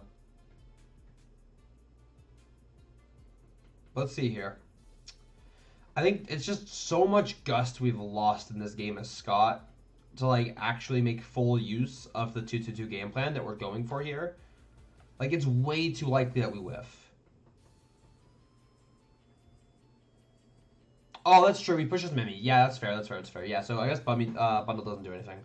Yeah, you just push the Mimikyu then. We're going to get a Prime Catcher for Fabio. Oh, wait, what did we just pick up? We picked up the Drifloon? Interesting. We get to use the Hero's Cape on the Scream Tail. Oh, I like this. Yeah, I really like this. And if I'm not mistaken, I actually only think the Heavy Baton procs if the... Yep, that's what they're talking about. The Heavy Baton only procs if the Iron Hands is in the active, which it is not. Damn, really well played for Fabian there. Yeah, I mean, Scott has to hit the nuts. Now, to be fair, Fabian kind of has put himself in a line here where... Actually, maybe that was a misplay. Well, okay, so... well, no, probably not. Okay, so let's think about it this way.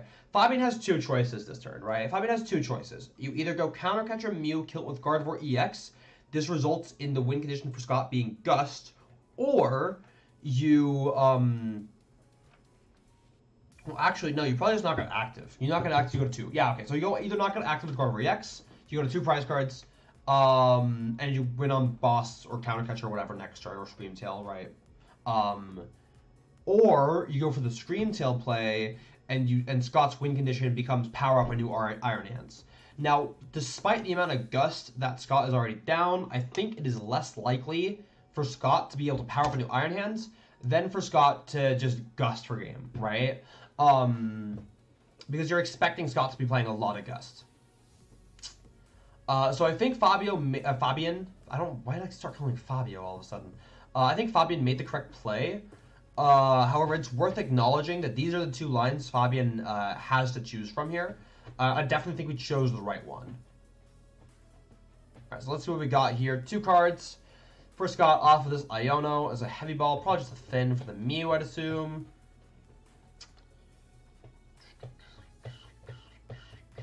Gonna have to be a Mew for 2. What do we got? It looks like, what's that? Boss Energies? Boss Energy? And it's gonna be a pass and yeah, a Scream Tail knockout. Yeah. Yeah, I guess we had no energies to even like use the Miraidons to take the kill. Not that it matters because you just lose Gardevoir EX, but still. Alright, yeah, clean game from Fabio. Fuck, his name is still Fabian. Why did okay, I do not know where that came from. I'm gonna be real. I'm gonna be completely real with you, chat. Alright, yeah, I mean, fair play. Okay, I think we're looking at like one more game for today, and then we'll have to,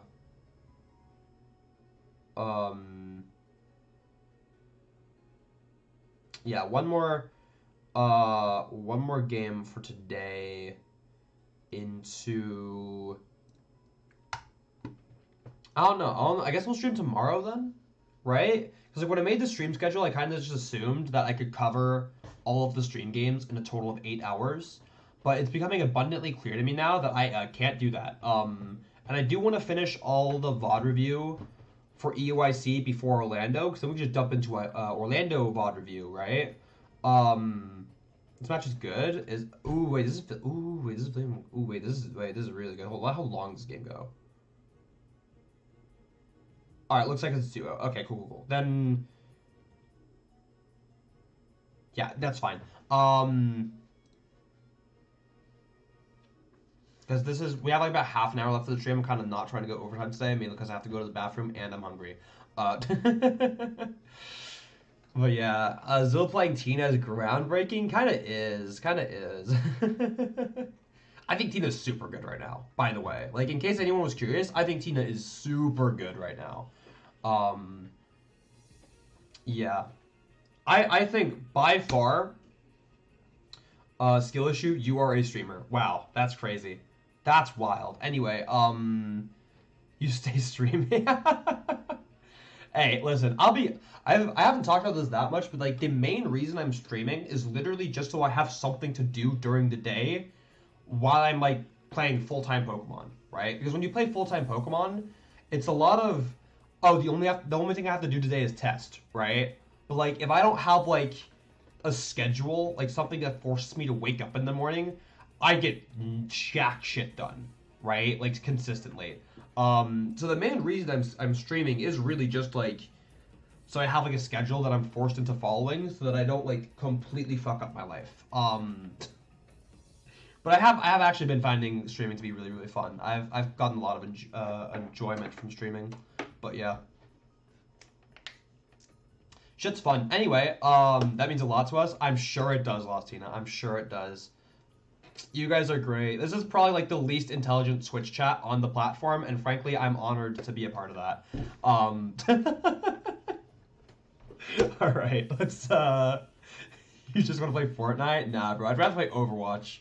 My taste is that shit.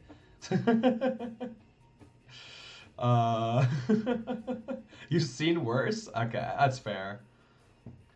That's fair. Actually, no, that's not true. The Play Pokemon Twitch chat is kind of shit. There's a lot of dumbasses in that chat.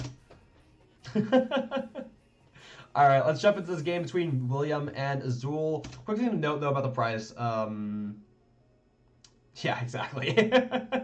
One thing to note about Azul's prize is he did prize the Iron Leaves, which is obviously going to be one of your most important cards in this matchup for Azul. So let's see Azul prize checking here, or let's skip Azul prize checking here. We know what's in Azul's prizes. VG chat is just from a Wolfie waiting room. Oh, that's true. Yeah, the VGC chat. Yeah, I'm not gonna sit here and pretend that I don't also like only tune into VGC streams when Wolfie's on stream. Okay, like. It's not that I don't like watching VGC, but I don't know enough about any of the other players to be invested. But yeah. That's the one thing. Like, I feel like in VGC, Wolfie is so prominent that, like, I don't know enough about any other player to, like, get invested. I'm sure, like, if you actually invested in VGC, then you know more about every other player, but still. Or, like, every other top player, I should say. Alright. Enough about VGC though, enough about Twitch chats. Let's look at Azul's flower selecting action. So far, I don't think Azul has really made any mistakes here. I think you probably had to grab the Comfy there over the gate. Getting rid of a gate this early here is a bit sketch, but it's really not like the worst thing in the world. So yeah. Gonna be William prize checking here as well. Gonna be double nest ball for let's see here. I think it was a Manaphy and a Pidgey. Gonna be a Rotom coming down, a retreat into the Manaphy, and a Rotom. I like that a lot. I like this line a lot from William. Manaphy is probably like just playing it safe, right? But also the thing you'd most like. That's the card you need to protect your bench, but also you want it to get spit on because after this turn it's useless, mostly, right? So yeah, Manaphy in the active feels really, really good for William here, for sure. But yeah, let's see what we got here for Azul. It's going to be a flower selecting. Ooh, going to get rid of the Sableye. Okay. I guess like you're not really expecting to get a whole lot of value out of the Sableye in this matchup. You probably need that Nest Ball for another Giratina. But still, it's going to be a Water and a Temple of Sinnoh. Temple of Sinnoh is going to hit the Lost Zone. Okay, so we've kind of lost our ability to play around Mist Energy. I'd like to see the board, please. Thank you. Oh, we have the boss, though. Okay, so that shit does not matter. Yeah. All right. Perfect. We had the boss. I guess, like, yeah, maybe grabbing the Manaphy is, like, kind of risky for, well, I guess for William, like, you're either grabbing the Manaphy and losing to or you're either grabbing the Manaphy and losing the boss, or you're grabbing the Charmander and losing to Greninja, right? And, like, which one of those is most likely? I think it's kind of hard to say.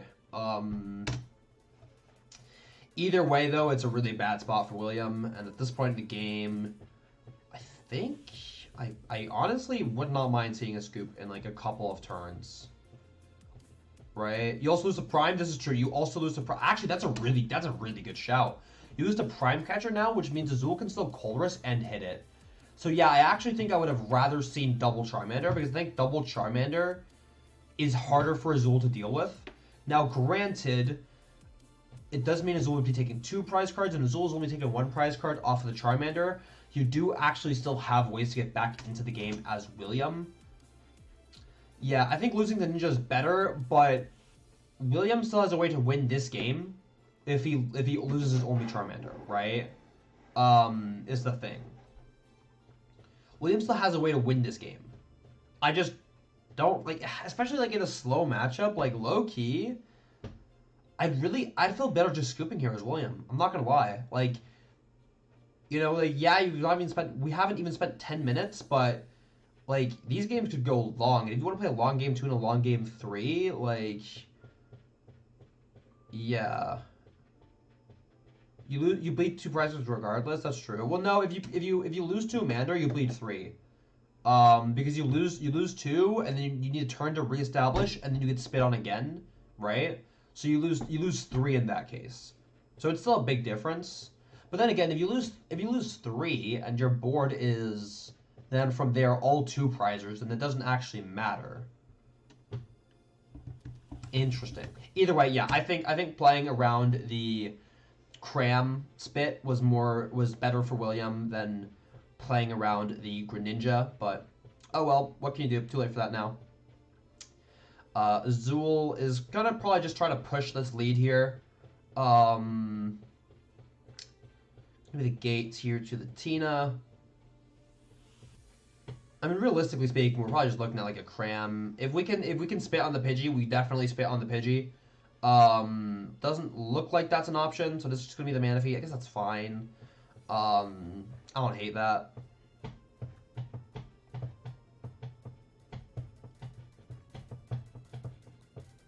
Yeah. So now, I mean, William has to pull off a lot of stuff here, right? Like you're not knocking out the Tina under any circumstances here. But yeah. Oh, is it double temple in this list? Okay, interesting. I just saw that chat now. I don't know why. I just spotted that now. Did he get knocked out on the... Yeah, only Mander got crammed on turn 2. Yeah, turn 2, only Mander got boss. So Azul I'm assuming Azul always wins here. However, only having the one Tina could get sketchy, especially when we know Iron Leaves is prized. I do not know if Azul is playing Heavy Ball. I like the Heavy Ball in Tina, but it is certainly a cuttable card, right? So we'll see. We'll see what we have here. Going to be the Ultra Ball for the Zard and the Quick Search for the Rare Candy, presumably, right? Yeah, there is that. Into that. Okay, we have the Radzard already now. Ooh, and the choice. Ooh, wait. I have a. Are you still Chien-Pao's strongest soldier? I was never Chien-Pao's strongest soldier, but I was one of Chien-Pao's soldiers for EUIC. Not anymore though. I think Chien-Pao is really good, by the way. I think Chien-Pao is I think Chien-Pao is like a top 5 deck, but I don't think it's BDIF.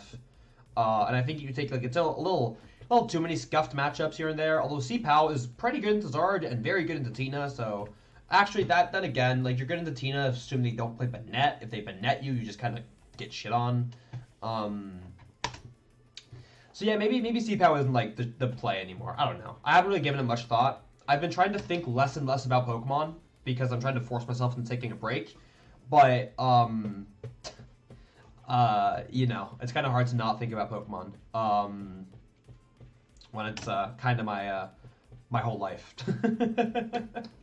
But that's the whole point, right? The whole point is trying to like maybe not have Pokemon be my whole life for like a little bit. So yeah, yep. Stockholm soon. I have Indianapolis before Stockholm. I have a whole ass regionals before Stockholm, dude.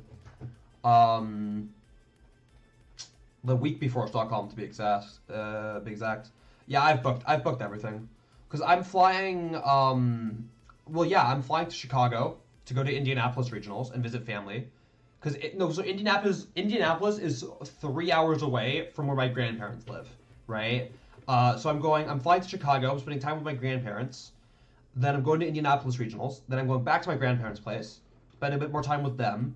Then I'm going to fly straight from Chicago to Stockholm, play Stockholm regionals, and then fly home. So we're doing the whole tour here. We're doing the whole ass tour. Okay. Anyway, looking at this Colress for Azul here. Now, okay, this is where this game gets interesting, because Azul doesn't have Iron Leaves. The Iron Leaves is in the prize cards for Azul, and where this gets hard is you can knock out the Zard here, and that's fine. But, well, no. If you knock out the Zard this turn, everything in your deck now gets one shot. So you're probably doing, as long as you can bench a Tina here as Azul, you can go Requiem the Zard.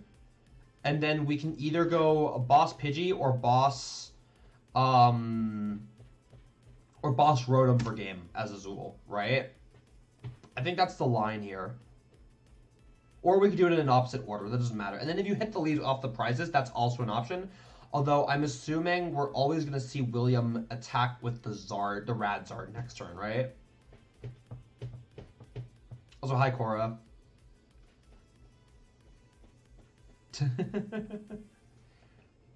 Yeah, I think Rufa went to work.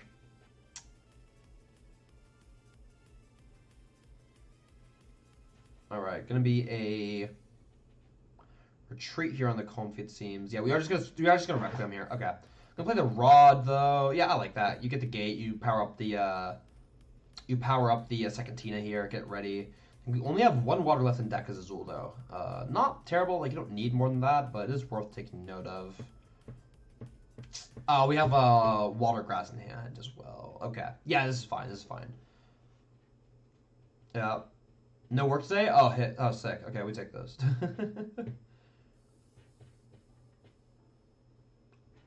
All right. Yeah. So Azul does have Tina Vstar and Iron Leaves left in the prize cards. That's not great. For sure. It's not great. Now we have less Elsa's Tina Vstar next turn, and of course we don't have the Iron Leaves line. And it looks like that was just 8 Roxanne for William here. So yeah, it's just going to be a Radzard, knock out the active, and then hope Azul doesn't have it. If Azul doesn't have it, you're able to then boss, presumably, right? And then again, though, like, you need, like, Custom Catcher, Counter Catcher Turo, or Switch, because you need to pick up your Radzard, but it's probably always Turo. I don't know. Anyway, there's the Rod. Don't know what we're running back. Probably just energies, maybe a Zard. We have the counter catcher. Okay, so we are able to, yeah, we are able to pull off what we need to pull off next turn. For William here. Oh, we are gonna put the Zard into play though. Oh, really? Okay. I mean, surely this just gives like Azul the Iron Leaves line, but I guess that doesn't matter. It's just another like potential out to an attacker. Or it.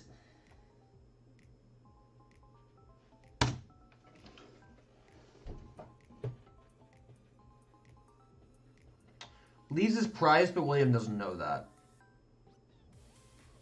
Why are we killing V here? We knock out everything in Azul's deck anyway, right? Now all Azul needs is Iron Leaves energy. That's it. I actually think we've made this game for like as easy as possible for Azul. Am I missing something? There's no way that line is correct. There's no fucking way that line is correct. Like, okay, like, obviously we know Iron Leaves is prize, but, like, William doesn't fucking know that. There's no way this is correct. And you even keep the, like, okay, if we did this and then knocked out Latina Vstar, like, I don't think it'd be correct either, but, like, it's, like, better. But, like, there's no way Counter Catcher is your line here. There's no way Counter Catcher is correct when you knock out both of them. Yeah, if someone in chat knows something I don't, please tell me, because I just do not see how this is ever the line for William. Like, if you wanted to hit with the Zard, like, I disagree with it, but I think it's fine, right? But this shit, I don't know what the fuck we're doing here. There is just no way that's the correct line for William. There is no fucking shot that was it. Alright, anyway. Let's see what Azul has. I mean, it doesn't matter if Azul doesn't have the response, right? Roxanne switch. Okay, I like Roxanne here. There's a Prime Catcher, there's a Cram. Okay, yeah, and we have... No, wait, this is good, because... Okay, I guess maybe it's, like, greedy here. So we have Prime Catcher, Roxanne into Energy Game, right? The issue is... For Azul here, if you whiff, you have a lot of ways to get punished to hell and back. So the debate here for Azul is whether or not it's worth the risk. Azul's going to say yes, and I think it is, right? Because you should always be hitting here, right? I think it's very unlikely Azul whiffs. And if you don't do anything for like as Azul, you're very susceptible to Counter Catcher, potentially Airy, but yeah, Azul's just going to hit it here. So, Azul would have won regardless. No, well, Azul didn't have Tina Vstar. So, counter-catchering around the Tina Vstar could have just lost William that game. Now, we didn't see all the cards Azul drew off the Roxanne. Azul could have found the Tina Vstar there, but still, yeah, that, like, William just made that way easier for Azul than it should have been. That was way easier for Azul than it actually should have been. So I think that was a really, really bad line for William. That aside, though, Azul played pretty much perfectly, which, I mean, it's fucking Azul. Like, what do we expect at this point? Yeah, okay. Double Mirage Gate prize for Azul. Seems good. Board. Yeah. Cleffa prize. You're never cleffing this matchup. Max Belt prize. Doesn't matter. Counter Charizard. Rod. Yeah, I mean... Double Gate's annoying for Azul, but they're in like a spot in the prizes where I don't think you're like you're not too worried about it, but it is definitely not like great for Azul. Yeah, I don't know. Either way, it's gonna be a Tomb start for Azul. I like this a lot. And we have this Spirit Tomb. It's gonna make this game a lot harder for William.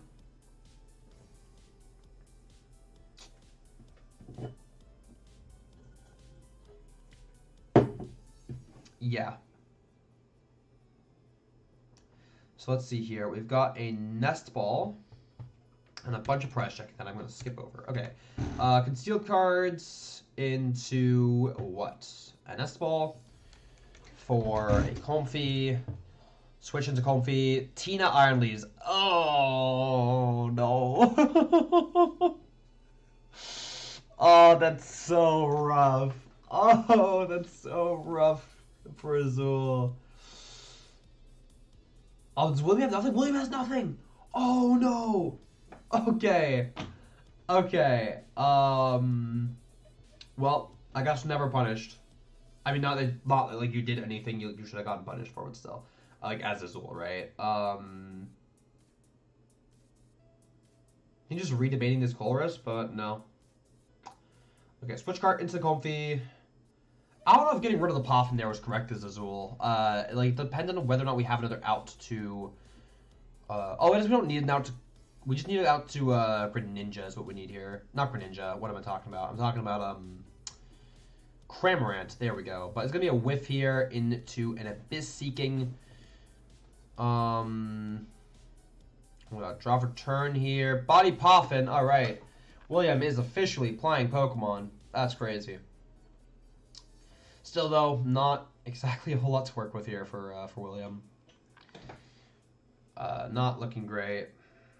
All right, back to work. Remember to have food and hydrate everyone. Bye, Cora. All right, yeah. So Buddy Poffin here for William. I'm gonna check the prize cards. And what do we do? Oh, we used Call for Family. Okay. Yeah, we got Pidgeot with Call for Family. Okay. This seems fine. This is probably your best line as William. Now all of a sudden Azul's like in a very awkward position where like you can take a knockout, but like you're taking a one prize knockout. Like that doesn't really feel great. So like I actually think your best line for Azul here at this point is just play the normal. You just play the normal matchup line, and like despite William's like shit start, you're probably just gonna use Abyss Seeking here. Honestly, as Azul. Like, we could spit, but I don't think spitting is worth it. Unless we're trying to go, like, spit on Manaphy, say, like, you can't evolve 3 Pokemon, and then you get to set up for doing Ninja play. Like, at that point, that just kind of seems redundant. Oh, we're down 2 Tina Vstar in the prize cards, and lost them, though. Is that correct here for Azul? Hold on, what was the Colress? Let me see this Colress again. We kept Comfy, Psychic, Gate. Oh, we have to keep the Gate. I like keeping the Psychic. I don't think we keep the Comfy over the Tina Vstar, do we? I guess we don't like need 2 Tina Vstars, but I wouldn't hate it. I'd like one more. I'm gonna be real. And I do recall, I think we prized another Tina V as Azul. Maybe that's why, right? Like, because of your prize cards, you're probably not getting to use more than 1 Tina. I don't know. I also don't know that I entirely agree with the line, but alright. It is what it is, though. We still have this leaves, right? If your one Tina here is able to take 4 prize cards, which it should be able to, then I think we're able to just win. As Azul here, so yeah, this isn't terrible by any means. But let's see what line Azul chooses to go for here. It's gonna be a Gates. Let's for selling for Sableye stuff. Well, wait, we're at 10. Wait, hold the fuck up. I completely missed the fact that we're at 10 in Lost Zone. Whoa. Okay, yeah, never mind. Ignore everything I just said. We're killing 2 Charmanders.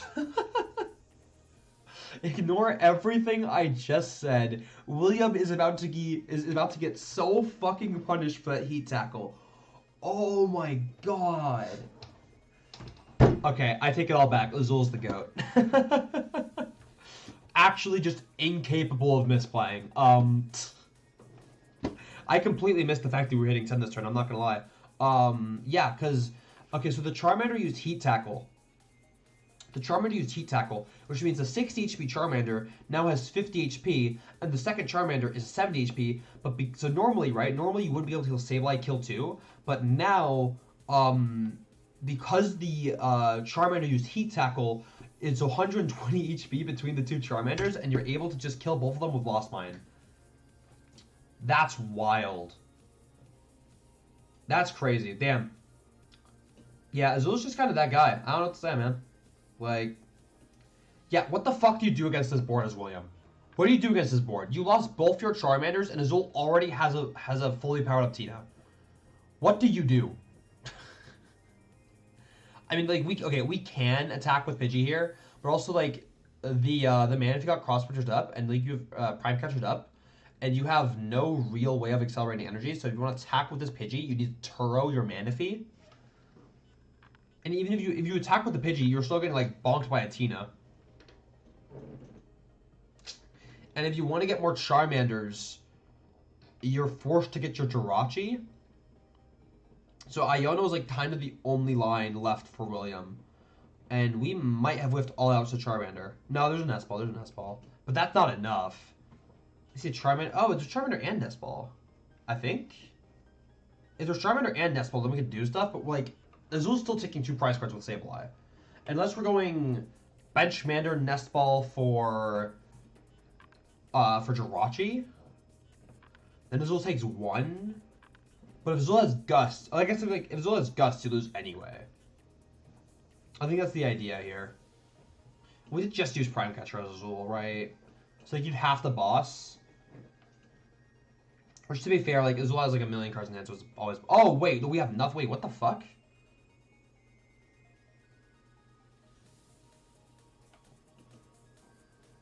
Okay, so correct me if I'm wrong here, but like we just kill Pidgey, kill Manaphy, right? Oh wait, why? Why is this the line? I guess we're trying to like set up for stuff. Maybe. Like we're still playing into Roxanne. Right? Like we're still playing into Roxanne as Azul here by going to 3. So like what use are you getting out of this 5 on the Pidgeot? No Jirachi in the list? Okay. That's valid.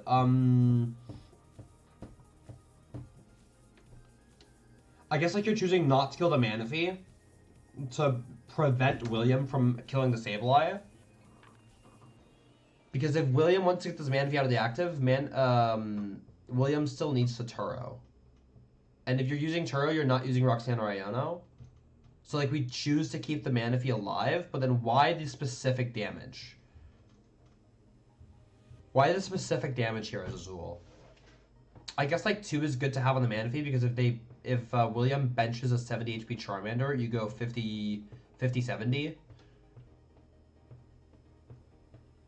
I get that has to be the line here as Azul. That's the thought process. But then theoretically speaking, right, the 5 damage really isn't ever doing anything on the Pidgeot, right? Because the Pidgeot currently has what, 230 HP? Like that's never changing anything. 230 HP never changes anything. So at that point, is it ever just better to go 6 on Manaphy, 1 on Pidgeot to avoid knocking out the Manaphy? Then you have more damage on the Manaphy.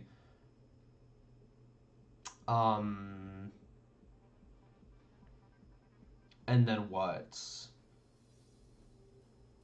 Shred plus Belt? We're playing Prime Catcher.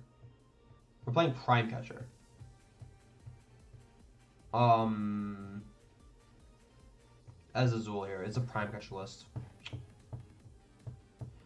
Because if we go 60, because I guess like 60 on Manaphy doesn't do anything either though, right? Because like then the Manaphy has 10 left, and then you're going. I guess like that would only matter if you have the 50 HP Pidgey, and like if William for whatever reason benched 50 HP Pidgey and 60 HP Charmander, then you could take 3 prize cards. So I guess the main idea is like you set up the Manaphy to die if you also kill a Charmander with Sableye, and then the Pidgeot damage just doesn't matter. Okay, so that's the line here. Bad list? No, Prime Catcher is easily the best ace back in Tina. We are not debating Max Belt versus Prime Catcher in Tina. It is always Prime Catcher. That shit is always Prime Catcher, bro. Yeah, so gonna be the quick search here for William. Is playing around Burning Darkness somehow? No, I don't think it's ever Burning Darkness here. The reason you don't kill the Manaphy as Azul here is because if William wants to retreat this Manaphy, William either has to go Turo or has to attach, right? However, if William goes attached to turn to Manaphy, William has no way of killing the Sableye, right? But if you Turo, you have no way of Roxanning or Ionoing Azul. And in that case, you just get bonked by Tina, right? So by keeping the Manaphy alive, you're forcing William to either Turo and not Hand Disrupt you, or Hand Disrupt you, and then the Sableye lives an extra turn and gets to keep bullying the Charmanders that come down. And now because of this line by Azul, William basically cannot put another Charmander into play, right? Now I think William is always losing this game regardless, right? But Azul is like putting on even more pressure by actively choosing not to knock out certain things, making it basically impossible for William to respond to this Sableye, which is insanely well played from Azul, by the way. Most players would never think of this line, right? Most players would never think of this line. This is super well played as Azul. Like, I'm able to identify that that's what's going on because I'm looking at it, right? But to come up with that with that plan on stream in that moment while playing the game is ridiculously impressive. I'll just straight up admit, I would probably have missed that line. Now, granted, to be entirely fair, the line's probably overkill and Azul's probably winning no matter what. But, like, you still want to push your advantage to give yourself the best odds of winning, like, regardless, right? You're still trying to, like, win harder, you know? Yeah. What was the line? The line is not killing the Manaphy. That's the line here. And would you look at that? Did William just put all the damage on the Zard? Okay, ooh, interesting. 110 to the Zard. So why is it okay, same logic, right? I'm more on Pidgeot. I don't know why I'm putting damage on Pidgeot at this point. I don't think it matters. Now the Pidgeot's at 220. I mean, I guess like what we could do is we could try to set up the Pidgeot to like. We could try to set up the Pidgeot to die to Leaves, I guess. It's not a bad shout, but alright. Now William has an actual way to get into this game, but then again, like here's the thing. Another thing here is like Azul doesn't take a prize card.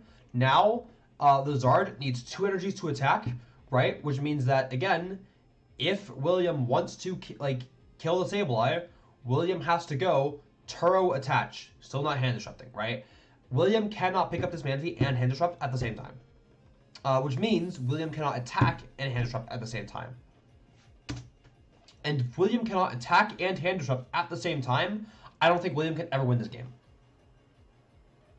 Alright, double Charmander now on the bench. Groudon for Steel Stone. And a pass, right? Because this Charizard cannot attack. Alright, what do we got here for Azul? What's the line? Got a couple of different ones, but yeah, it's just good. Okay. So I think like the consensus here though is like Azul goes down to 1 prize, and then you set it up so that either the Sableye like wins you the game no matter what, or like you either win by Sableye or you win by the Tina killing everything in the deck, right? Either way, super impressive play from Azul. I wouldn't expect anything else. But that's going to be the last game we review today. We've been going for 4 hours now. Doesn't look like that if you're watching on Twitch and you see the timer. That's because we had a stream crash earlier. But yeah, that's going to be it for today, guys. Thank you guys so much for tuning by. It's been a great stream. Probably stream tomorrow, right? I know that's not what it says on the stream schedule, but we do need to get these EUIC games out of the way before Orlando happens. So, yeah, thank you guys so much for tuning in. Been a fun stream, been a great time. There's a bunch of buttons down below. You can go click them. They all do cool stuff, or you could not. It's just kind of up to you to decide. Check out my socials, coaching, sponsors. You know what? The whole thing, right? It's great. You can all go click the buttons or not. But in you know some way, shape, or form, clicking any of those buttons will support me in some way, shape, or form. But with that being said, that's it for me today. Probably see you guys tomorrow, either tomorrow or Thursday. I'll have to make up my mind on that one. Probably tomorrow, though, at 1 p.m. European Central Time. So, normal stream time. Not going to be doing late night because I promised myself not to play Pokemon, but it's not going to stop me from VOD reviewing for 12 hours. Oh boy, I am a dumbass if nothing else. But thank you guys so much for tuning in. That'll be it for me today. Bye.